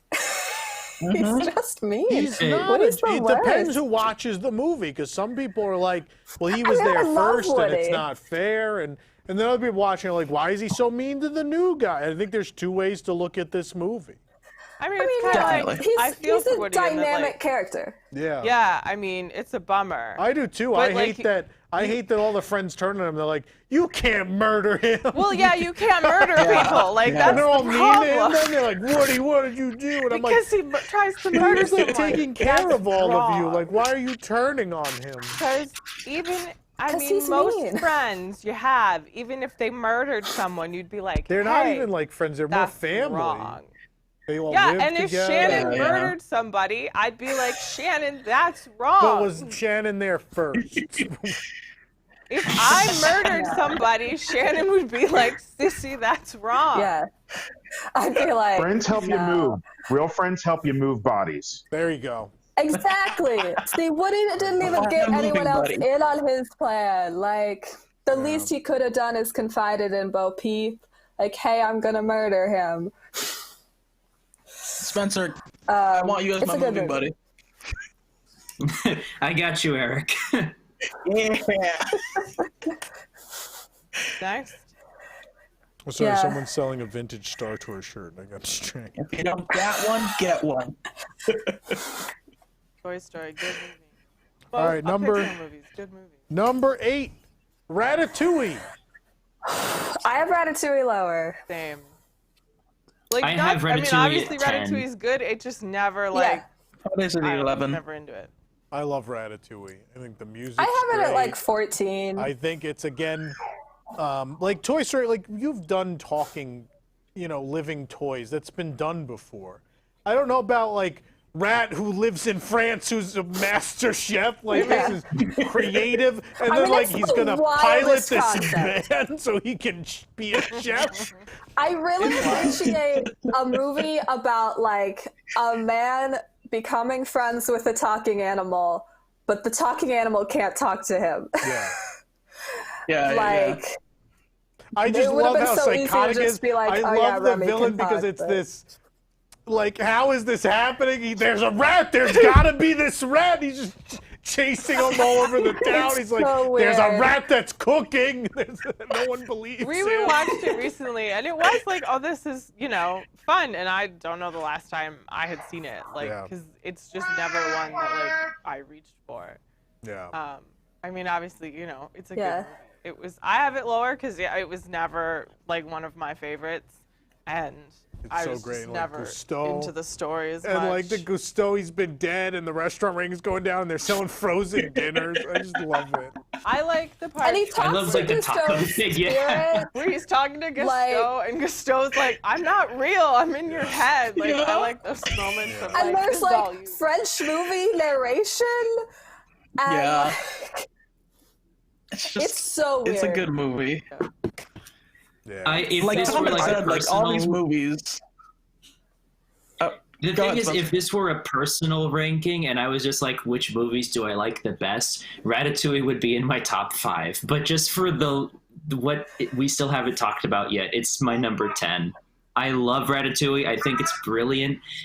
It's definitely, even though Pixar always does something different, it's very much something different even by their standards. And I really think that so many people I know hate Ratatouille and WALL-E, which we'll get to, and I never understood why. I think it's fantastic. The rats stole my document. I probably have this lowest of the, I think, at 15. Not that I think, and I think everything at that level or higher, you have to be nitpicky to put where these are. And I think of all the movies, it might have the most pacing problems. I feel it takes a lot to get to the story, because I just tried to watch it this week, because I remember really liking it, but trying to watch it again, I just felt it was dragging to get to where the story's going. Yeah. And that's probably why I put it where I did. So good. Yeah, I agree. Yeah. So good. Number 7, WALL-E. 7. Yeah, 7. Oh, here we go. I have WALL-E higher. I didn't even get to explain it. It just cut me Right, off. you. Fuck. I WALL-E think the would be baby wants to number talk 1 first. if the second half of the movie wasn't so terrible. The first 40 minutes is perhaps the best 30 or 40 minutes in movie history. So what's the turning What you point? accomplish with no dialogue is unbelievable. The emotion, the character, everything that's captured with no dialogue is amazing. And then you bring in the fat people. And once the fat people come in, it's like, oh no, what did you do? This was going so well. And it's amazing. I think it speaks for the quality of those first 30 or 40 minutes. That even the next, 50 minutes can't ruin it. Like, I will watch that first 30 or 40 minutes anytime. So I have WALL-E at number 18 Oh my God. because I don't like What? WALL-E. Why? I have watched this movie so many times, and it's so boring. And there's real life humans in it who I'm supposed to expect to believe evolved into fat cartoons. And I just don't want to watch it anymore. I love WALL-E. I have it as number 14. A few years ago, I would have put this way higher, but I'm so sick of it. It's so beautifully animated, and I'll give you that. And it's not like, anywhere as bad as Cars 2 or The Good Dinosaur. But I don't like WALL-E. I mean, WALL-E's a great I'm not movie. surprised. And I mean, A lot of people put WALL-E number 1. The first half with no talking is amazing. You have this lead character who basically says his name and Eve's name, and that's pretty much it. And you feel for him, and you know what he's feeling, and at the end you're like, oh my God, save him, or I can't live through this. WALL-E has no character development, and it really annoys me. What does he need character What are development? you talking about? He just wants disagree to with that. hold hands Character with the girl. development. Yeah, I mean, Jesus. Yeah, he just wants to hold hands with the girl. That doesn't mean he developed as a character. That just He's a means robot she who lives decided to alone hold picking hands up with him. garbage for hundreds of years. Yeah, and then things happen around He's him. alone. He's made a not friend that's a changed. roach. Of course he's lonely. Do you know that roach really is a name? The roach does have a name. What's I'm the not name? saying- Someone said it last week. Yeah, we Oh, discovered it. And I was like, oh my God, the roach has a Yeah, name. Oh, right? Hal? Not Hal. No, it is. It's Hal. Is Because Hal? we Yeah, I thought think it's Hal. I Hal think was it's the Hal. name Was of the robot, but it's the roach. roach is Yeah. Hal. Which no one says that name. The so roach is how Hal. is it? Otto the is robot the is evil Nemo. Weird. robot.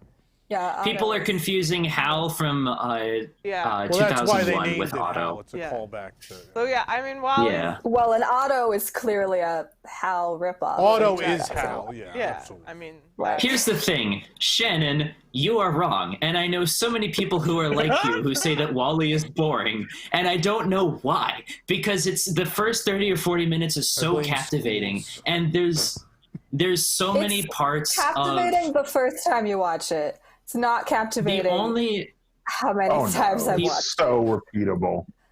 it. It has the no worst rewatchability. what are you talking about? she's crazy. I'm talking think about it I does. watch every Thank you, Pixar Bill. movie once every year, and I don't need to watch WALL-E anymore. The only thing that I can say that leaves a bad taste with me about WALL-E isn't even the second act. It's the over preachiness of environmentalism. And obviously we should care about the environment, but the preachiness of the environmentalism I don't message, feel like it it's is over worth it. preachy. I don't feel like it's over preachy, but what annoys me about it is that this is Disney Pixar trying to tell me that I use too much plastic, and then they're going to go sell me a plastic Wall-E toy and plastic Cars toys. You have to be able, number one, a Disney lesson for everyone. You have to be able to separate the idiotic management and the consumerism of the company from the artistry that is the theme parks and the film. You have to be able to separate those two to be a fan. Otherwise, you're not going to be able to enjoy anything. But they didn't need to the make a artistry movie of no about shade a structure single in Toy Story monopolizing corporation that destroys the world. But that's one of the things I love That is a about little WALL-E bit on the is nose. it has its message, and like Zootopia I mean, does I the like the same message, sort of thing, like- that like you're teaching something to kids without them really realizing it. Yeah. But it's necessary for the story. How else do you tell that story? I mean, that's what the story is. But I mean, it didn't need to be a story about one corporation. That story's a good. But it's not like, oh, it'll never, if these people ruin the world, it'll never be fixed. Instead, it's a hopeful movie where it's like, oh, but look, eventually, like, the right things were done and people can go back and you can learn to do it again. The environment. Yeah. Even after people have given up on it. His soda can. We'll be correct. Yeah. Yeah, Ron. It's not even... That's the only thing that frustrated me about the movie. I still think the second act holds up pretty decently, honestly. I don't know why you would think it's terrible. It's not that bad. I don't personally like the second act at all, and that's the reason why I put it at number 14. I can watch the first act but all. I still think that first 30 minutes you have is so like magical you have like that the it space doesn't matter. dancing part and like the climax of the movie. Like there are The parts climax sucks. The space dance is cute, but the climax is stupid. WALL-E also presents to me the same question I get when I watch the Cars films, except worse, which is like, how are they having babies? Like, they don't even interact with other humans face to face, and then they're a baby. Nope, not going this way. Yeah, I don't want to theorize about it. I'm just saying this is one of my problems with WALL-E. It makes me get on think my hover chair and just go back Now to this you're one. thinking about it every time. Yeah. My husband and I Once have you like think about it WALL-E once. Eve shirts. Like, he's very WALL-E. He's this like quiet boy who's just like, I would like to hold your hand, please. And I'm like, I gotta go do stuff. This is just a complete sidetrack thing. And one of the things that frustrated me about Pixar Playtime is that there was a single piece of WALL-E merchandise, and it was this sad little plastic keychain. And I felt like he was so underrepresented in all of the theme parks. So, on that note, this opportunity, Awesome Planet should have been WALL-E. Like, the one time you decide not to include an IP, it's true. There was an IP perfectly there for this subject. You want to talk about the environment? Like, you could have almost had the same thing, but WALL-E drove across the screen every once in a while. Like, you absolutely had. Yeah, it's not like you need to get the voice actor back. It wasn't like Ben. There is a statue at Disneyland Paris. It's great. Of WALL-E? It's Ben Burtt. That's like it's the big voice of selling point, R2. that there's a statue. Ben Burtt is so easy. He's just a sound effects person. He still does work for the company, I think. Moving on. Number 6. Move on. Coco. What? What do you mean, what? That's my number 2. I have it at 5. Okay. That's my number 1. Everyone could have different opinions. Coco's a great movie. Coco's fantastic. I love Coco. I went into Coco I with think no expectations. Like, I was not like super. I was like, I don't know about I was this. very unexcited. Yeah. And then it was great. And afterwards, I was like, and Tom doesn't like this. I was like, you know what? They could redo the Mexico ride, and I would be okay. Yeah. Tom doesn't feel that way. But Coco is my favorite. Yeah. And I might still be biased because it's relatively recent, but I've watched it a lot now, and I still really love it. I still think it's a solid movie. Beautiful story, beautifully animated, great characters. Coco is a movie about music. It belongs as an entertainment offering, not a ride. Okay. It's meant to be. Coco. Because the Three Caballeros aren't about music. Coco, the thing about Coco we all walked in there because the trailers weren't that good. So we all walked in there with really even the low company expectations. didn't have expectations for it. Sure the They threw a company Frozen short in work, front of it because they thought that was going to be the draw. Yeah. Oh, that Frozen short. Yeah. That's right. God, I hated it. People were pissed. I remember sitting It there was and 20 hearing a minutes and kid it was go, all Olaf. Is this about Coco or is this about Olaf? Yeah, I was pissed about that. Yeah. That was so dumb. But with Coco, that is one of the few movies where I can say that I walked out of the theater after the credits and I was still crying at the end. It was that the ending is so touching. It's on the level of Toy Story 3 for me. I feel like I didn't, despite it being my favorite movie, I didn't cry. Yeah. There are 2 other Pixar movies I cried at, but we haven't gotten to those. I love Coco. I'm not. It's so like, beautifully and into Sorry, extended family, really. Like, you know, the people I'm close to family-wise, it's like me, Shannon, it's our parents. Shannon sort of accepts that Rob exists. There's dogs. I love my I grandma. accept that he exists. It almost makes me want to, like, be around my family and be like, oh, like, it's so nice. And I'm like, oh, and we'd all be together and then people would kill each other. But, like, it seems like such a nice idea. see, that's the thing. I grew up around my extended family. Yeah. Thank you, Wolf. Yeah.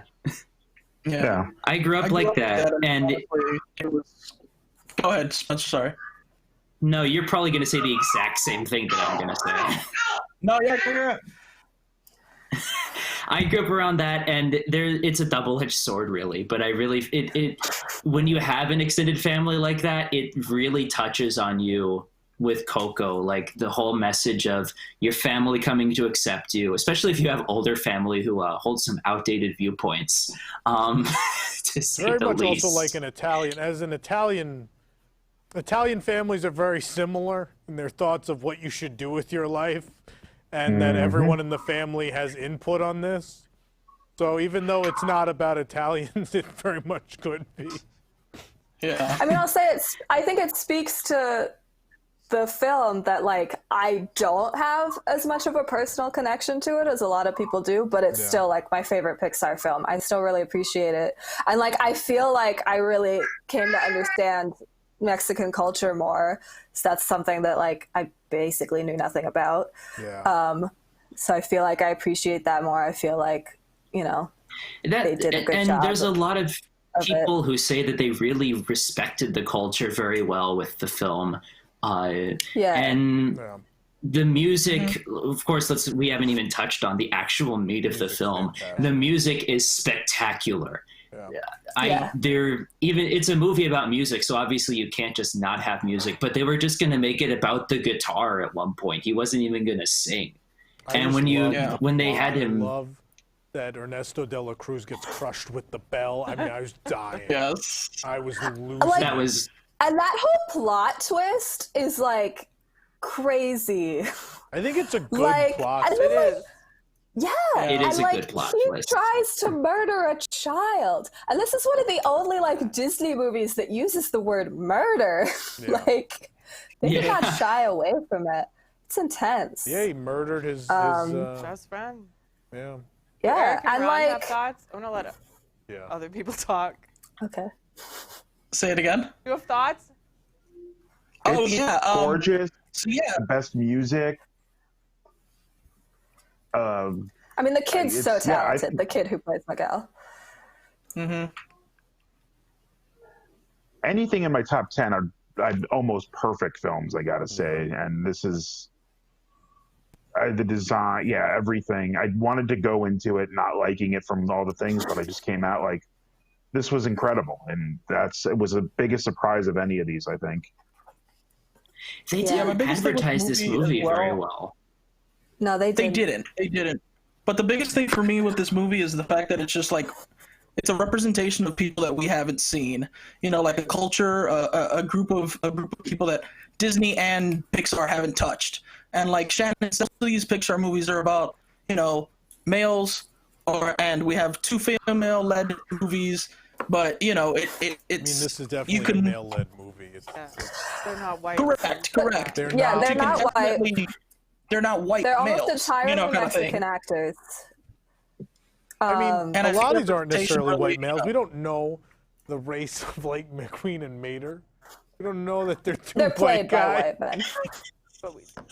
But I mean, like Mike and behind the Sully camera, could be you know? anything. We don't know. They're monsters. I mean, behind the camera, and I applaud Pixar for getting people behind the camera as well that represent these, that represent the Mexican culture. Well, I'm like, this is the highest grossing movie in Mexico. So that, I think, also speaks to, like, how well they did it. And I think, like, they marketed it better in Mexico than they did in the U.S. They're like, oh, a movie about us. Yeah. Oh, Remember Me in Spanish is 100 times better than the pop version in English. Like, I do like. Yeah. Well, they tried to copyright the phrase. Dead. And I think that was funny. Oh. Because that's what they wanted to call that was it, a little. but it was like, no, you can't copyright the name of a holiday. Yeah. And it's nice that they got so many actors who could do the voice in English and in Spanish. Yeah. So it's a lot of the same people in both languages. Yeah. I love Gael Garcia Bernal. It's beautiful. I thought wasn't the only one who played in both languages was the guy who voiced Hector. I think that was the only one where he voiced both. I believe Mama Emilia. Mama Coco. I mean, she doesn't have that many lines. I believe this voice for De La Cruz is the same in both. All right then. I mean, his big song with Mama Imelda is in Spanish anyway. Yeah. So it's probably just the same track. Number 5, Monsters Incorporated. I think this is the most ingenious premise for a movie in the last 20 years. I think it was the most creative idea. Like, what is a monster world like? Like, well, yeah, I mean, they need energy. So why do monsters scare humans? Well, because they need energy. And so it's so they can power their buildings and everything. But then it's like, well, how do they get there? It's like, these doors are portals to people's closets. It's a really good concept. It's just a really creative, fun idea. And, I mean, picking Billy Crystal and John Goodman as the leads was a tremendous concept. Like, a great comedy duo. Billy Crystal makes the movie. I love it. The villains, Randall's a good villain, and then the other villain, Swerve, is pretty good. And they did good with the little girl. Like, people really liked the little girl and fall in love with the character. I'll kidnap 1,000 children before I let this company die. What was that? I said, I'll kidnap 1,000 children before I let this company die. Yeah. Yeah, I just think it's a great concept. It's really funny. Put this thing back where it came from, or so help me. Yeah. Oh my God, I love it. Yeah. They're just really creative. It's really this is a movie I think that defines Pixar, a wacky, crazy idea, and it becomes this tremendous movie with a lot of really great characters and a great ending. Like, everything about it is perfect. It's a really perfect movie. And I think it's fair to say that, like, okay, Toy Story, made Pixar, but I think Monsters, Inc. is when people really started to realize, like, like, these movies are all really good. Yeah. And they can keep making good movies. Yeah. Like, I mean, how many people as children really know different animation studios? But I knew what Pixar was. Yeah. And I was like, we have to go see Pixar movies. Yeah. And I feel like that really got started with Monsters, Inc. It was because of Monsters, Inc. Because I feel like also all the controversy between A Bug's Life and Ants also didn't help the whole Pixar trying to do their own thing kind of thing. And then the third movie but Ants was is garbage. Well, it was all just what Katzenberg stole. He knew everything that was in production and decided to do his own stuff. There's no controversy about it. It's what happens all the time. It just was more direct because he changed studios. Like, That's what happened with Small Soldiers too, and that movie's even worse. Well, but I mean, Yeah, at the people time, say the fact that Shrek was Pixar- the answer to this, and Shrek at least ended up being good. Yeah. Yeah. The fact that they like Shrek opened was the strong answer and then to- the second one had to be that. Shrek was That's what I mean, like, the answer Tanner to a was lot right. of stuff. Shrek was the answer to Disney films in general. It like you see so much like reversing Disney films in Shrek. It wasn't just Monsters Inc. It was reversing the entire company basically. I think that was Katzenberg's like, no, I hate you moment basically. You had a lot of those. I have Monsters Inc. lower just because I think it's another one that like I didn't reach for as a kid. I wasn't like, I want to watch that. But it is, John Goodman, Billy Crystal are amazing. Yeah. I mean, I have it at number 6. Like, I reached for it constantly. I have Monsters Inc. at number 3. That's another one where I can't say anything bad about it. I wanted to watch movies that had girls in them. well, yeah. Okay, yeah. It does not have a lot of girls. So Colleen, where do you have it? You have Boo. I had it at like 11. Okay, yeah. No, I definitely get that. I have it on number That's 3, where but I I have it. understand what you mean. Yeah, I'm with Wolf on this one. I think I have it at 11 because I think everything I have there has some what's wrong more. with you guys? No, I think it's more artistic merit and not that there's anything wrong with, because I know you guys are all like, I remember when this came out, there was such discussion of like, wow, look at like the fur was such a big deal. Like mainstream media was talking about how the technology had developed to render the fur. So I think there is artistic merit here, but I think everything I have above this is this is the most this is too much of just a pure comedy to me to make that top 10 compared to everything else that I think it is a comedy, but the comedy endears people to you. I think that's why by the end of the movie where he's putting Boo back, that people start losing it because they're so invested in this whole trio. Yeah. Something else that I find really interesting about Monsters Inc. is like it's a movie about adults in a way that like no other Pixar movie is. Like obviously like Lightning McQueen is an adult, but it's not as like, I don't know, it doesn't feel as much about being an adult as Monsters Inc. does. Which, they have jobs, they have I just find really interesting. Yeah, like they have adult life problems. Work for an evil corporation. Yeah, so I feel like that, you know, it's a good film for kids and adults because like they can all find something to relate to. I really the thing. Sorry, Colleen. I was gonna say I liked in like the making of things where to like the girl who plays Boo, they just like chased her around a room with a microphone. Like she just made sounds. It's just like and they were like the song when she's in the bathroom. Yeah. That she's just like they just told her sing something and no one knows what it was. No, I love that, but it's also like and that's adorable. As an editor, that's so distressing to me. Like, I love that that's how they did it, but just thinking about trying to edit it and, like, having to listen to this child just ramble and decide which ramble to put in which part of the movie is crazy. Yeah, right? Yeah.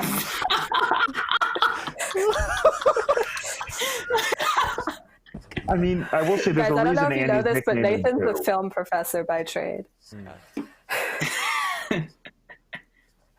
The thing with Monsters Inc. is it's one of the, I think Monsters Inc. actually is up there with Toy Story 3 on how much the climax and the resolution pays off the film compared to everything else. The door sequence, that whole part makes the movie. When they're jumping through all the different parts of the world and you have the fight with Randall and they're hanging off the door, the only film I feel like that has a better climax sequence than Monsters Inc. in the Pixar canon is Toy Story 3. I really feel like that part of the movie is what really knits it all together. It's really good. Yeah. Number 4, Finding Nemo. I don't even know what needs to be said about Finding Nemo at this point. It's like The Lion King. It's one of those where it's just going to live forever. I mean, I have it higher, but like, there's only so much higher. Yeah. I mean, it's, Yeah. it's Finding Nemo. I have it at the same spot. I have it at number 4. Yeah, same here. 7, I just have it because at number 2. it's too hard to decide. Yeah. You have Nemo at 7? Yes, Yeah. oh, wait, Okay, 7? Toy Story. Like, there's everything about, like, everything here could be made an argument for. That's the thing. It's just. But Nemo? It's like when I read people's Finding lists and they have Nemo. like Lion King at 10, and I'm like, come on. Like, even if it's not your favorite, like, you just admit it. Yeah. Just admit how good the movie is. Oh, it's probably one of my. It's probably the one I might watch one or two for watching the most. I just Yeah. doing just squeezing all the top 10 in. Like Monsters Inc. got squozed out just because it's hard.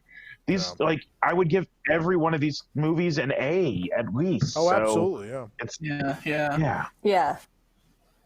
I mean, Finding Nemo was my number 1 until I fell in love with Coco. I just think it's really well made. So I learned how to animate water, and then they never stopped animating water. They just keep on getting better and better. Oh my, it's such an inside joke with my friends because every single Pixar movie has a water sequence of some kind. Because Pixar wants to show off. But yeah, I don't know. It's a really good movie. I really like Dory. Finding Nemo is the first movie I ever remember crying at because I cried when Marlin left Dory. I didn't cry about all the like family stuff. Who cares about that? I just really liked Dory. Yeah. So The family stuff is what makes that movie for me. I really mean, can yeah, relate no, it's to really the good. Nemo thing. That's another It's one of really those good. movies where I can really relate to the plot. It's also another movie that, like, if it was humans, it would be like really intense. His son is Oh yeah, because the kidnapped. kid is kidnapped. Oh yeah. I mean, it's the joke is what a serial killer kills a man's wife and then he has to go save his disabled son after he's kidnapped. Like that's the plot of the Yeah. movie. It's insane. Yeah. It's so weird. It's one of those movies where there's so many great things to say about it that you can't say anything about it because there's so much and you don't know what to touch on. The touching story, I will say a lot of this funny characters. Yeah. In the parks, I wish they could do something other than rehash the characters getting lost again and again. Like, and I know we've talked No, about you that don't, with because Rides, the but- ride in Tokyo is terrible. I was about to say they can't make a good anything in the parks from Finding Nemo. Finding I don't Nemo agree or the with Nemo that, and Friends Sea generally. Rider is terrible. Turtle Talk is a great nobody likes concept. Sea Rider. Turtle Talk works really Yeah, well. Turtle Talk is great. Finding Nemo, Turtle the Talk- musical, is the mu- amazing, I but like that's the because it's musical, just too. Finding The Nemo. musical. I don't know why like that hasn't The gone to subs Broadway. is still fun. You lengthen it a little bit, like I've never actually seen the musical. That's That's something I will great. admit to. Finding Nemo, the musical, is like my family undoubtedly would my never- favorite attraction. They never Spencer, wanted to when you see get the down here- musical, or they never wanted to see the musical. I've never seen Festival of the Lion King either. When you get down here, But we're doing a with day. Finding I forgot Nemo, who like- hasn't done those things either.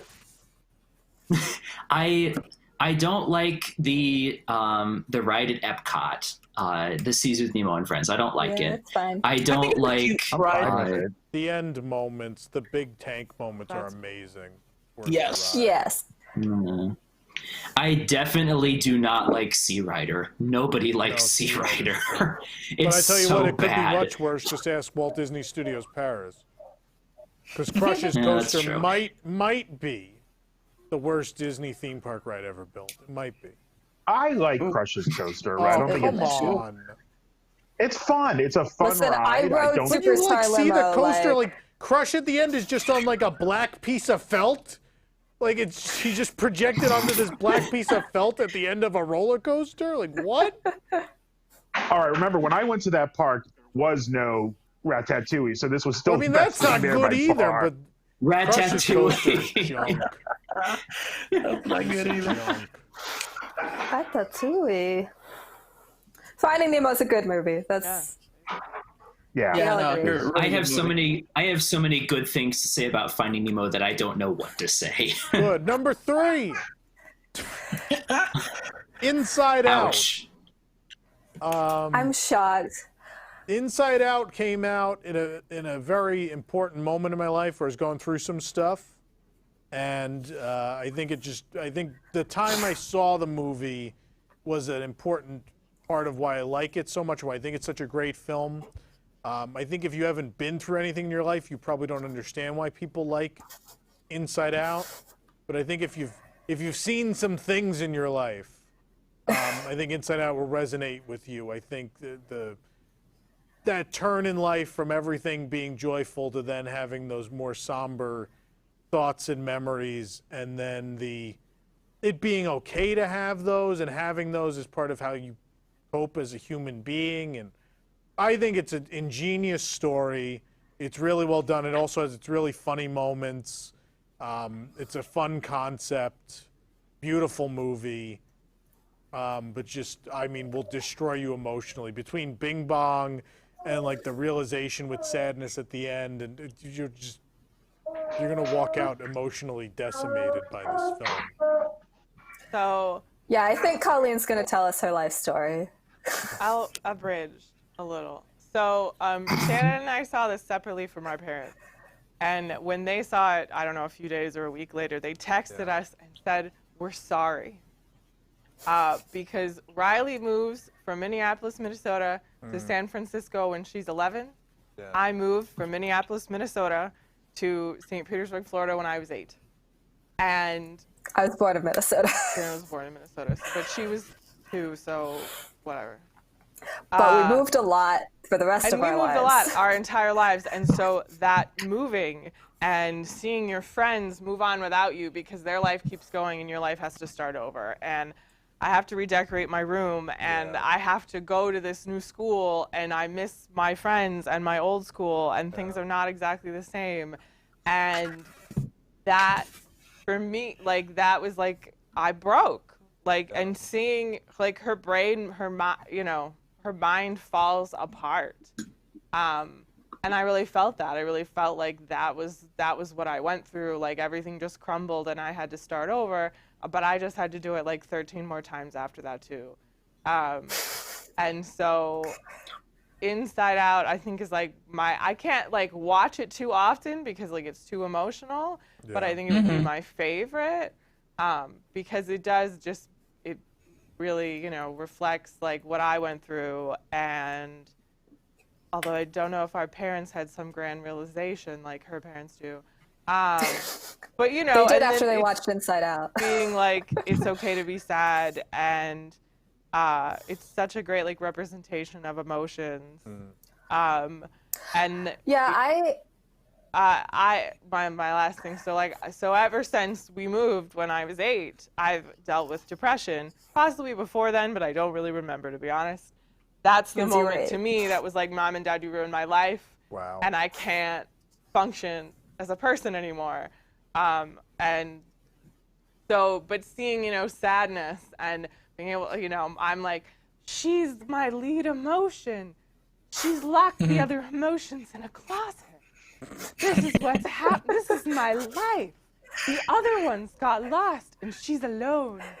So I really related to it, and I liked the way the world that they created in your mind.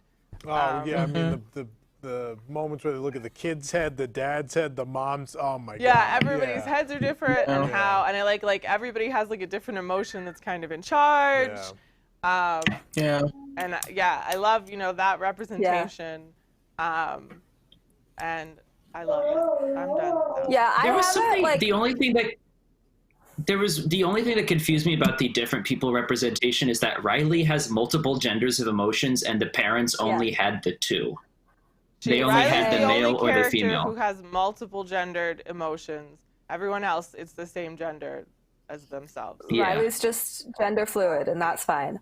I have this lower, but like if I was ranking like my favorite Pixar movies, it would be higher. I think it's not as good as some of the others, but like, I mean, it's definitely, for all the same reasons Colleen said, like the most personally relatable to me.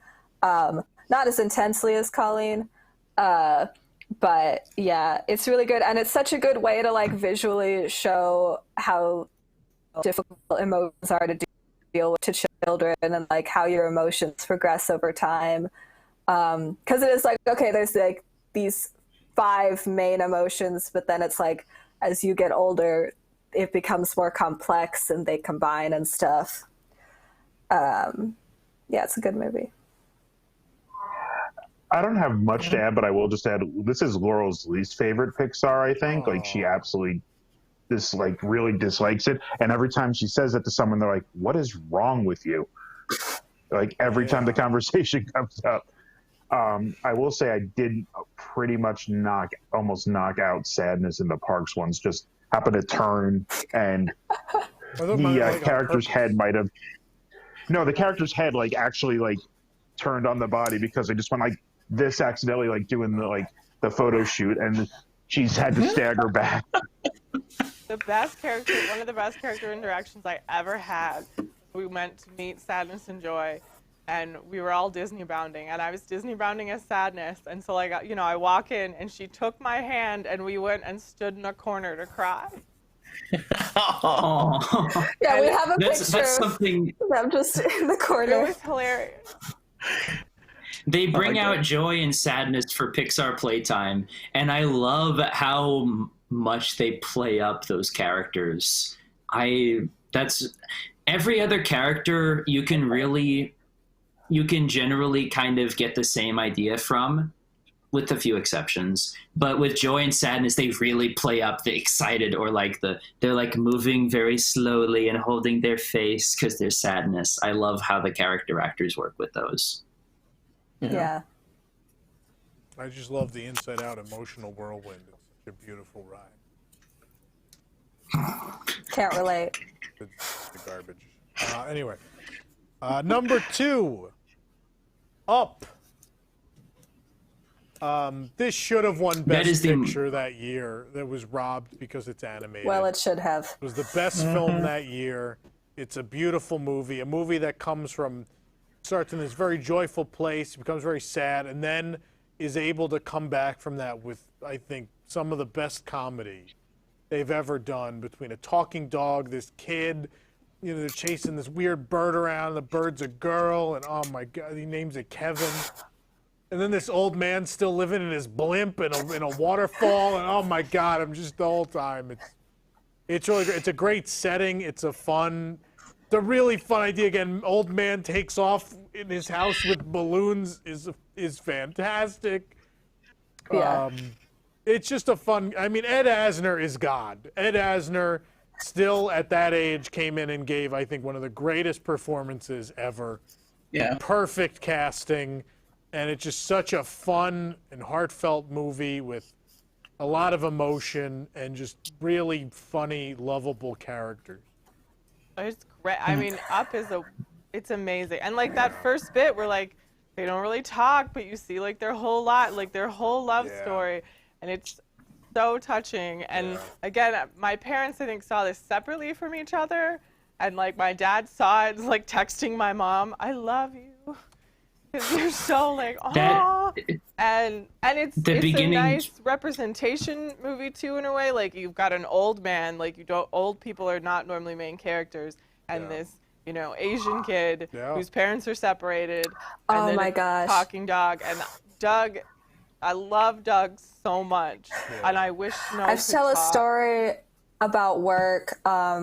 So for people who don't know, I work in Tomorrowland at Disney World, in a store where we have like Up merchandise, and there was this like group of kids visiting from South Korea. They were like a sports team, so it said South Korea on their shirts. That's how I knew. But they were walking out, and we were just being like, "Oh, have a great day." And one of the kids stops in front of us, this like the youngest kid, who's this kind of like round child, and he pulls out of the bag the Russell plush that he had just bought and held it up to his face and was like, "Same." And we were like, "Yeah." Aw, it's so cute. It was so cute. Yep. That being said, I have Up much lower. Wow. The first 5 think- minutes of Up is some of the most emotional 5 minutes It's in so any good. I film think in it's the history. first 5 minutes, because don't they the whole part of them It's as the- kids first? It's longer. It's like It's the first Yeah. 8 minutes. 5 or Kids. 10 minutes. Oh, it's the and first 8 minutes? Okay. She No, passes it away is in farther 8 than you and minutes. emotionally destroys you. And Well, then what I love At whatever. saying this with someone who has whatever- it much lower is I love that you get this like sad, like devastating sequence, and then it switches to the funny montage of him like slowly going down the stairs in his chair and just being a grumpy old man. Yeah. And you're like, I'm still crying. Hold on. And Eddie Yeah. Asner is killing it. Yeah, ooh. Did an amazing job. It's another like couple No. that I really like because although Rob and I did not meet as children, that's what we would have been like. He was just very shy and quiet, and I would have been like, "Come with me. We're going on an adventure. Let's go." And I joked, "When did this come out?" 2009. 2009. So it was before we got Around married, nine. I and think it was 8. I remember seeing the wedding, and it was like, "Honey, that's what our wedding is gonna look like." Because you'll have your nice family, and then I have my Irish Catholic family, and they're gonna be real loud. Was this 108? Is that right? No, so. this I think one's it's 09. 08 or 08 was 09. Wally. No, 08 was Wally. 09 is Up. Great movie. This was Pixar's artsy Yes. period because it was like This Ratatouille, is when they were being artsy. Wally, and Up. You mean when they were making And good that's movies, I yeah. feel like. Yep. But I feel like those are the movies I've kind of fallen out of love with a bit, like having watched them so much. Like I just don't love Up as much as I used to. It's still a really good movie. But yeah, I have it more like number 11. But again, like it's Pixar, they're all good movies That's rough. when you get into that point. Like, Wrong. yeah, I'm sorry. I'm not that sorry, but I have have it Up at 2. at number. I have Up at 7 just because there's so many. there's so many good movies. Okay. There's so many good movies, and some of these I do also have more emotional attachment to than Up, but that's still pretty high. I think that what holds back Up is everything about it is brilliant, but it doesn't feel as significant as some other Pixar movies. Yeah. It was nominated for Best Picture. It's the only one that was nominated. It's amazing. I feel like I'm it not saying it's doesn't, not an like- amazing movie. But you're yelling about. I think part of it accomplishment. might also. I I'm think not part saying of it is it just accomplishment. like I mean- doesn't hit as personally to me. That's what I mean. It doesn't Maybe hit it's you as 'cause personally. we're It doesn't. Lost my children. wife. I haven't found a small Vietnamese boy. I mean, I don't I think don't have a house that 5 flies. minutes I don't have a anymore. dog that talks. I don't have any of these things. I still think it's a great film. I don't know. You guys are just old. It is a like- great film. And Tom will 100% be Carl when he's old, but that's beside Carl the point. now. Yeah, That's You're the true. annoying boy at my door. Except I buy you And merchandise, so be nice. Kevin. Oh my gosh. If you guys haven't seen already, I still follow Pixar in real life. Episode 6 is up. Russell earns a badge. It's the cutest one need to out of watch all of these. They just have a live action little Russ, and he's in New York, and he's earning badges with people's help. And some of them is just like, I need to make a friend to get this badge. It's so cute. Just watch that one. If anything, just watch that one from Is it Pixar. actually episode 6, or is it because they skipped the CDA one? So they finally changed it. They finally changed they it. It's changed now episode 6.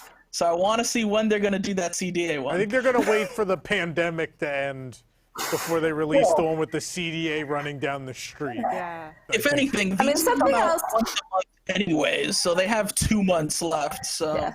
we'll see. Something else I'll say about Up and like putting it so low is it's a movie where they kill the woman in the first 8 minutes, and there's no other. I mean, there's kind of like No one that's wants not to like watch a a grumpy old relatable woman. female though. character. It's not endearing. Well, no, but like you seen The Russell Golden could have Girls? been a girl.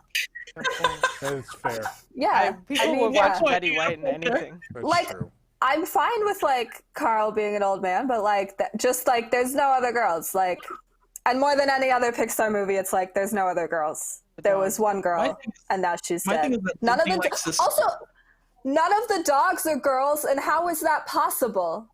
Yeah, how did you make that many dogs? How did he go from like 5 dogs to 100 dogs in the past like 50 years, 60 You years? seem to have a big problem with mating in all of these movies. I guess I do. See, this is the one where it makes sense because they're dogs. No, that doesn't make sense. But if there are no girl but dogs, it doesn't make sense. We know none of them are girl dogs. none of the voices sure? are girls. None of the voices are girls. Okay. Well, but they're mechanical voices, so Yeah. So they could have gotten mechanical girl voices. It's not that hard. where would he have programmed them from? He's probably programming them on some modulation of his own voice. No, he's not. So Otherwise, they would be all his just own one- voice. Just one funny thing I want to say about Up. With Japanese movie titles, they tend to either like they like make it sound Japanese with like Coco is like remember me or something like that. But with Up, which is so simple to write in Japanese, they decided to call it Carl and His Magical Flying House, and I don't understand why.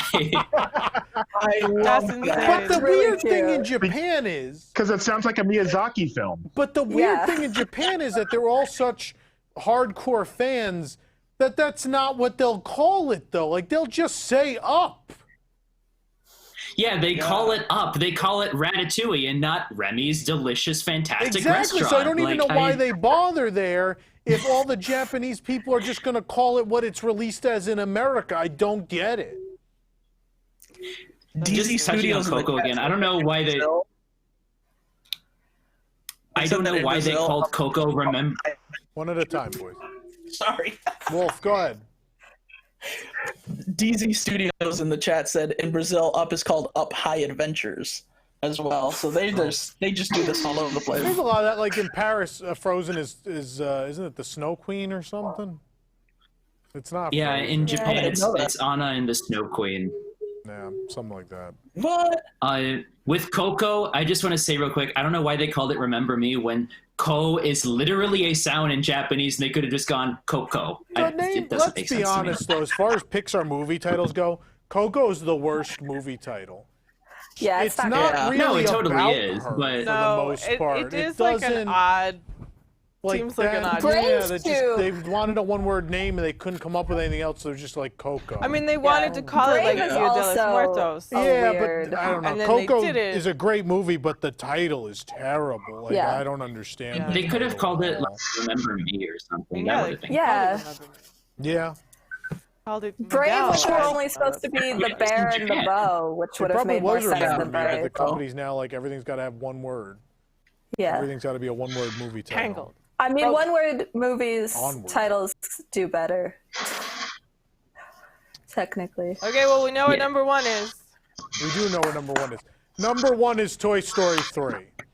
I'm not even the biggest fan of the Toy Story franchise in general, but I don't know how you could not watch this movie and just be in awe. It's really good. Everything about it, they make you care about everyone. It's a great villain, a legitimately great villain who's not there to be redeemed, which I like. Yeah. And I love like how emotionally involved they make you in the film. I think when they change settings, it's for meaningful reasons. Like I think all the Sunnyside stuff is brilliant. It's really well put together. There's a lot of great comedy with Ken and Barbie. There's a good bunch of weird characters. The Big Baby and just like what weird toys can we put in this that'll really like make it? And like the chatter phone and Big Baby and there's just all these really great little I mean, gimmicks it's a with spy them. movie. And the Like, breakout, it's the breakout from Yeah. Sunnyside is possibly the greatest sequence in any movie. Awesome. Mr. Tortilla Head Yeah. and just everything about that sequence really good. is fantastic. Yeah. One or two. it's the spy movie that they wanted to make, but they had to make it with Toy Story 4 and not Cars 2. like, And the then Buzz Cars 2 is turned out to be the next movie Spanish-speaking. after my Toy God. Story 3. Right. Spanish Buzz. And I mean, I really thought they were all gonna die. Like Yeah. you get, and you're like, Yeah. I don't see a Oh, way that out of this, scene. but like they're together, and then the aliens save No, them they because really found a made you claw, believe that. the which is hand great, holding too. thing is like this crushing It moment. is. But then the movie's still Yeah. not done, you Yeah. know, emotionally, because then Andy, when Andy gives up his, that's what got me. Yeah. When Andy gives up his toys to this girl, and I'm I emotional mean, they because knew who their I like audience things was. more than I like people. So it's this very emotional moment. It's like, why would you give up your toys? Don't give up your toys. And he's like having one last playtime with them, and it just, that gets me. The opening sequence, Yeah, we can also tell the Tom train cares about his sequence with toys. the Pam spaceship, and oh my god, Oh, I love That it. one Well, was that's the something else that, like, shark Toy too. Story Wait, howdy, 4 howdy, that's the howdy. first movie. That's the That's first. the original. I don't remember. Toy Story 4 breaks away from the other three movies because the other three movies all escalate on this like opening sequence Yeah. of like the toys being played with, and then it's Yeah. like Toy Story 4 didn't do that. That's why as 4 well. just doesn't feel like it fits. It doesn't fit. 4 with- is not. 4 doesn't exist. 3 it's like was, Cars 2. You're never gonna top 3. The franchise, other than No, shorts, it's a great ending. should have just ended. This is the most perfect trilogy ending that's ever been made for any. Yeah. Well, and it's like they looked at their audience and they were like, our audience is kids who grew up with Toy Story and Toy Story 4 or Toy Story 2 in 96 and 99, 95 and 99. And they've grown up and they're either going to college or in college or just graduated college. Yeah. So we're going to really point our target at them Yeah. and be like, we know that you're dealing with this. Yeah. So we're going to make you deal with it. I was like, excuse me. Even as a kid, that movie really hit home for me. I was crying when the toys were going to die. I cried again when he gave up the toys. Like, it resonates no matter what age you are. But that also makes me afraid to go back and watch it now since I am in college. It's so funny. I'm so attached to these characters that even in the beginning, when you see Andy kind of like playing the little montage with him playing with everyone, and you just start seeing toys kind of disappear, Yeah. and then you just see who's left. I was already like, are you kidding me? Yeah. No, they get you right off the bat. And then I forget how early you're like, he's like, yeah, Bo Peep's gone, and Yeah. But that's true. I mean, it's like this has so many angles with so many different people, because there's that whole thing like getting old and like your friends start dying and that kind of thing, and then there's the whole thing with like, you know, for parents, like your kid goes off to college. There's the whole thing later about like giving up these things that meant something to you and giving them on, passing them on to somebody, and just about letting go. And also just So there's meeting just new so friends. many different emotional angles in this movie. Yeah. Yeah. Such a good one. Yeah, I have it at the top. Just it's the emotion. It's I mean, fun. It's I have it lower, but like, it's still a great movie. I mean, all the Yeah, no, top Toy Story- 10 Toy Story movies 3 are is my great number movies. Yeah. I mean, Coco's That's my my number number one, one, too. and then Finding Nemo. But like, Wait, what was I'm everyone's fine with Toy number Story one? 3. Mine was Coco. Mine was Toy Story. Toy Story 3. Mine's Toy Story 3. Toy Story 3. Wow, so four out of 6 of us Yeah. said the same movie, which out of all, I think that says a lot. The 4 men said it. I don't have this tattooed for no reason. I mean, your sister's number one was the first Toy Story. I know. I mean, my number one was Coco, which is still about Yeah. that. Like, I mean, it's Pixar. Wait, It's like Colleen, we said, where is- like there's one movie that's bad, Yeah, and then there's maybe a couple that aren't great. yeah. You know, maybe aren't good, but most of them are great. And so you get to like the top 15, and it's like, Yeah. well, these are all amazing. I don't know. I still, I don't know why it feels this way, but again, Toy Story is not my favorite of any of the movies. But I think it feels like there's, in that top 10, it feels like there's those other 9, and then there's Toy Story 3. I just think there's something about that movie where it's so high above everything else. Like, it's just a perfect movie. There's nothing bad you can say about it, where I feel like all the other ones, someone has something to say. against it, I don't think you can think of a single thing wrong with Toy Story 3. I also think like when I was doing the list, when I was doing my Just the list, amount of I had characters. Toy Story 3 and Cars 2 in place first, and then just had to fill in the middle. But those were kind of automatic things to me. Yeah. Yeah. Just the amount of like toys that they introduce in this movie also, I think everyone gets pretty good time for everyone to get to know. Yeah.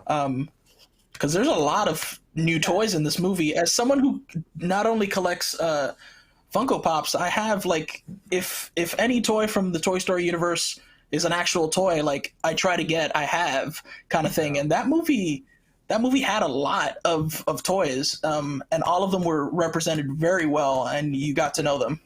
Oh, the monkey Well, it's with like the symbols. Oh my God. Yeah. They didn't overpower the original cast, and they kind of got to connect to the original cast in different ways. Yeah. It's like in Toy Story 4, they introduced all these new characters who only interact But with not even Woody. nearly as many as they introduced like- in 3, yet it didn't work. Yeah. Yeah. Yeah. Yeah. It's a good movie.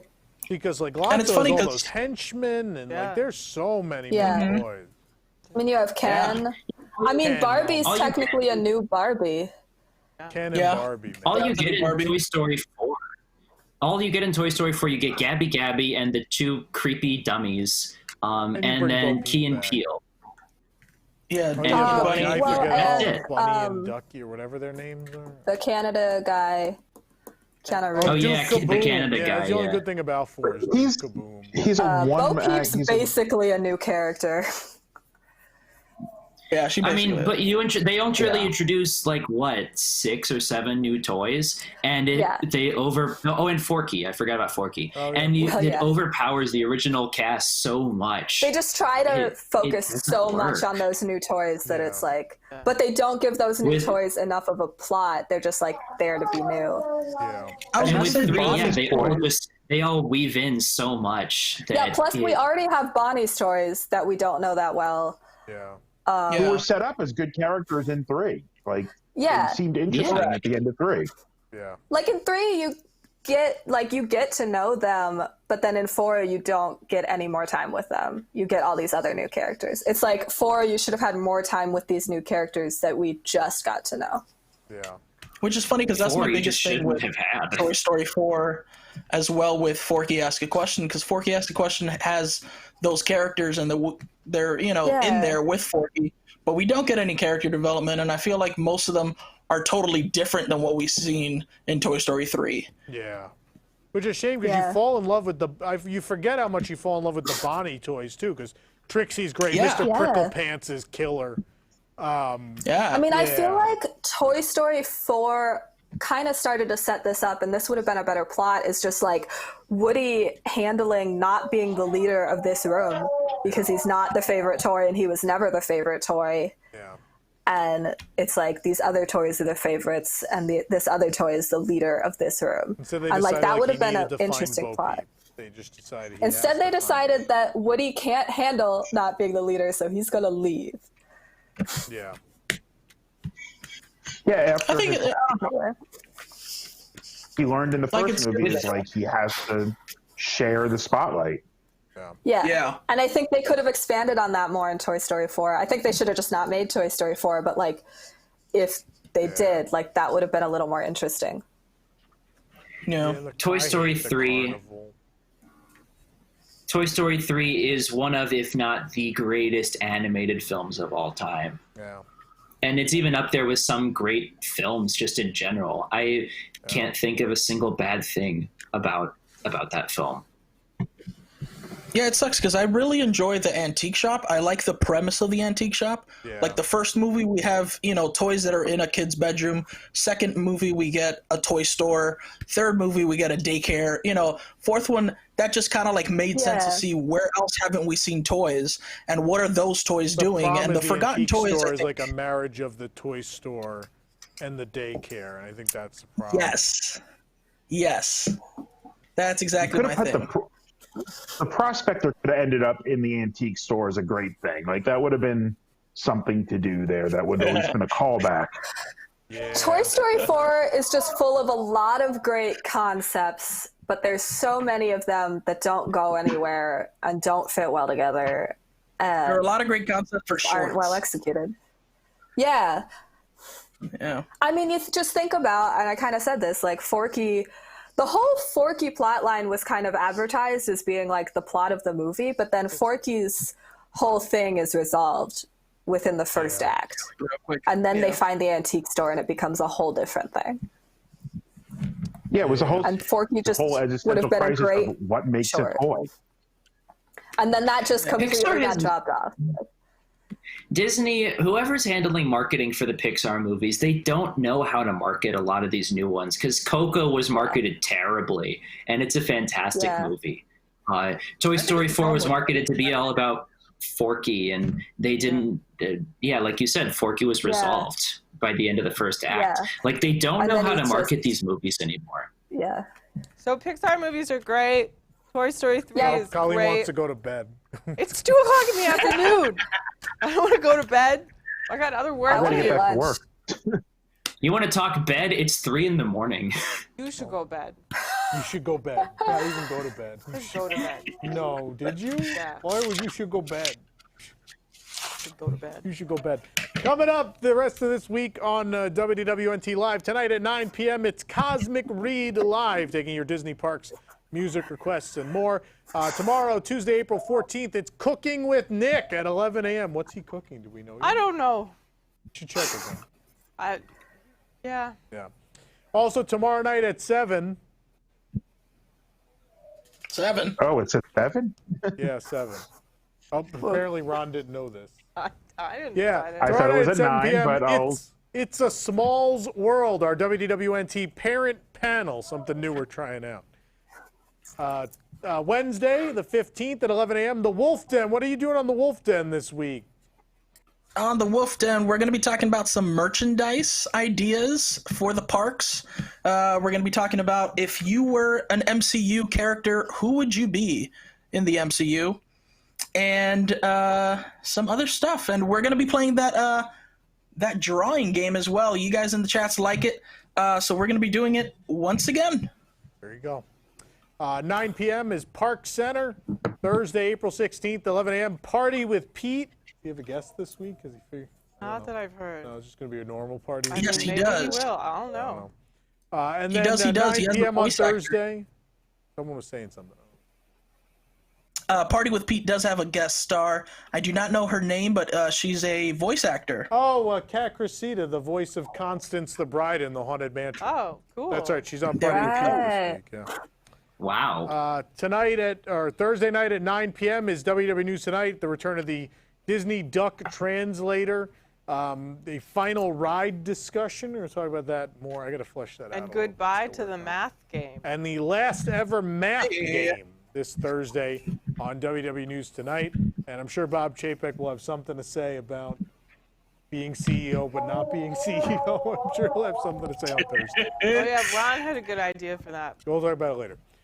On Friday, April 17th, it's Cooking with Nick again. He's going to cook 2 days this week. And then at 9 p.m. on Friday, Whose Cue Is It Anyway is back. Our take on Whose Line Is It Anyway. So if you want to see that disaster, it's Friday night at 9 p.m. Of course, if you're enjoying what we're doing, be sure to become a member of WIGS, the WDWNT Inner Globe Society, at patreon.com/WDWNT. It's a great way to get more content at home. And another thing is you could do the super chat, which is down there on YouTube if you're enjoying what we're doing. But thank you, everybody, and we'll see you later. Make sure you tune in tonight for Cosmic Read Live, 9 p.m. See you later. Everybody say goodbye. Good night, Goodbye. everybody. Stay safe. Hey. Got a friend in me. Toot, toot, toot, toot, toot, You toot, got a toot. friend in me. Anyone singing in Spanish? Should have built some shade for these rides. Recuérdame.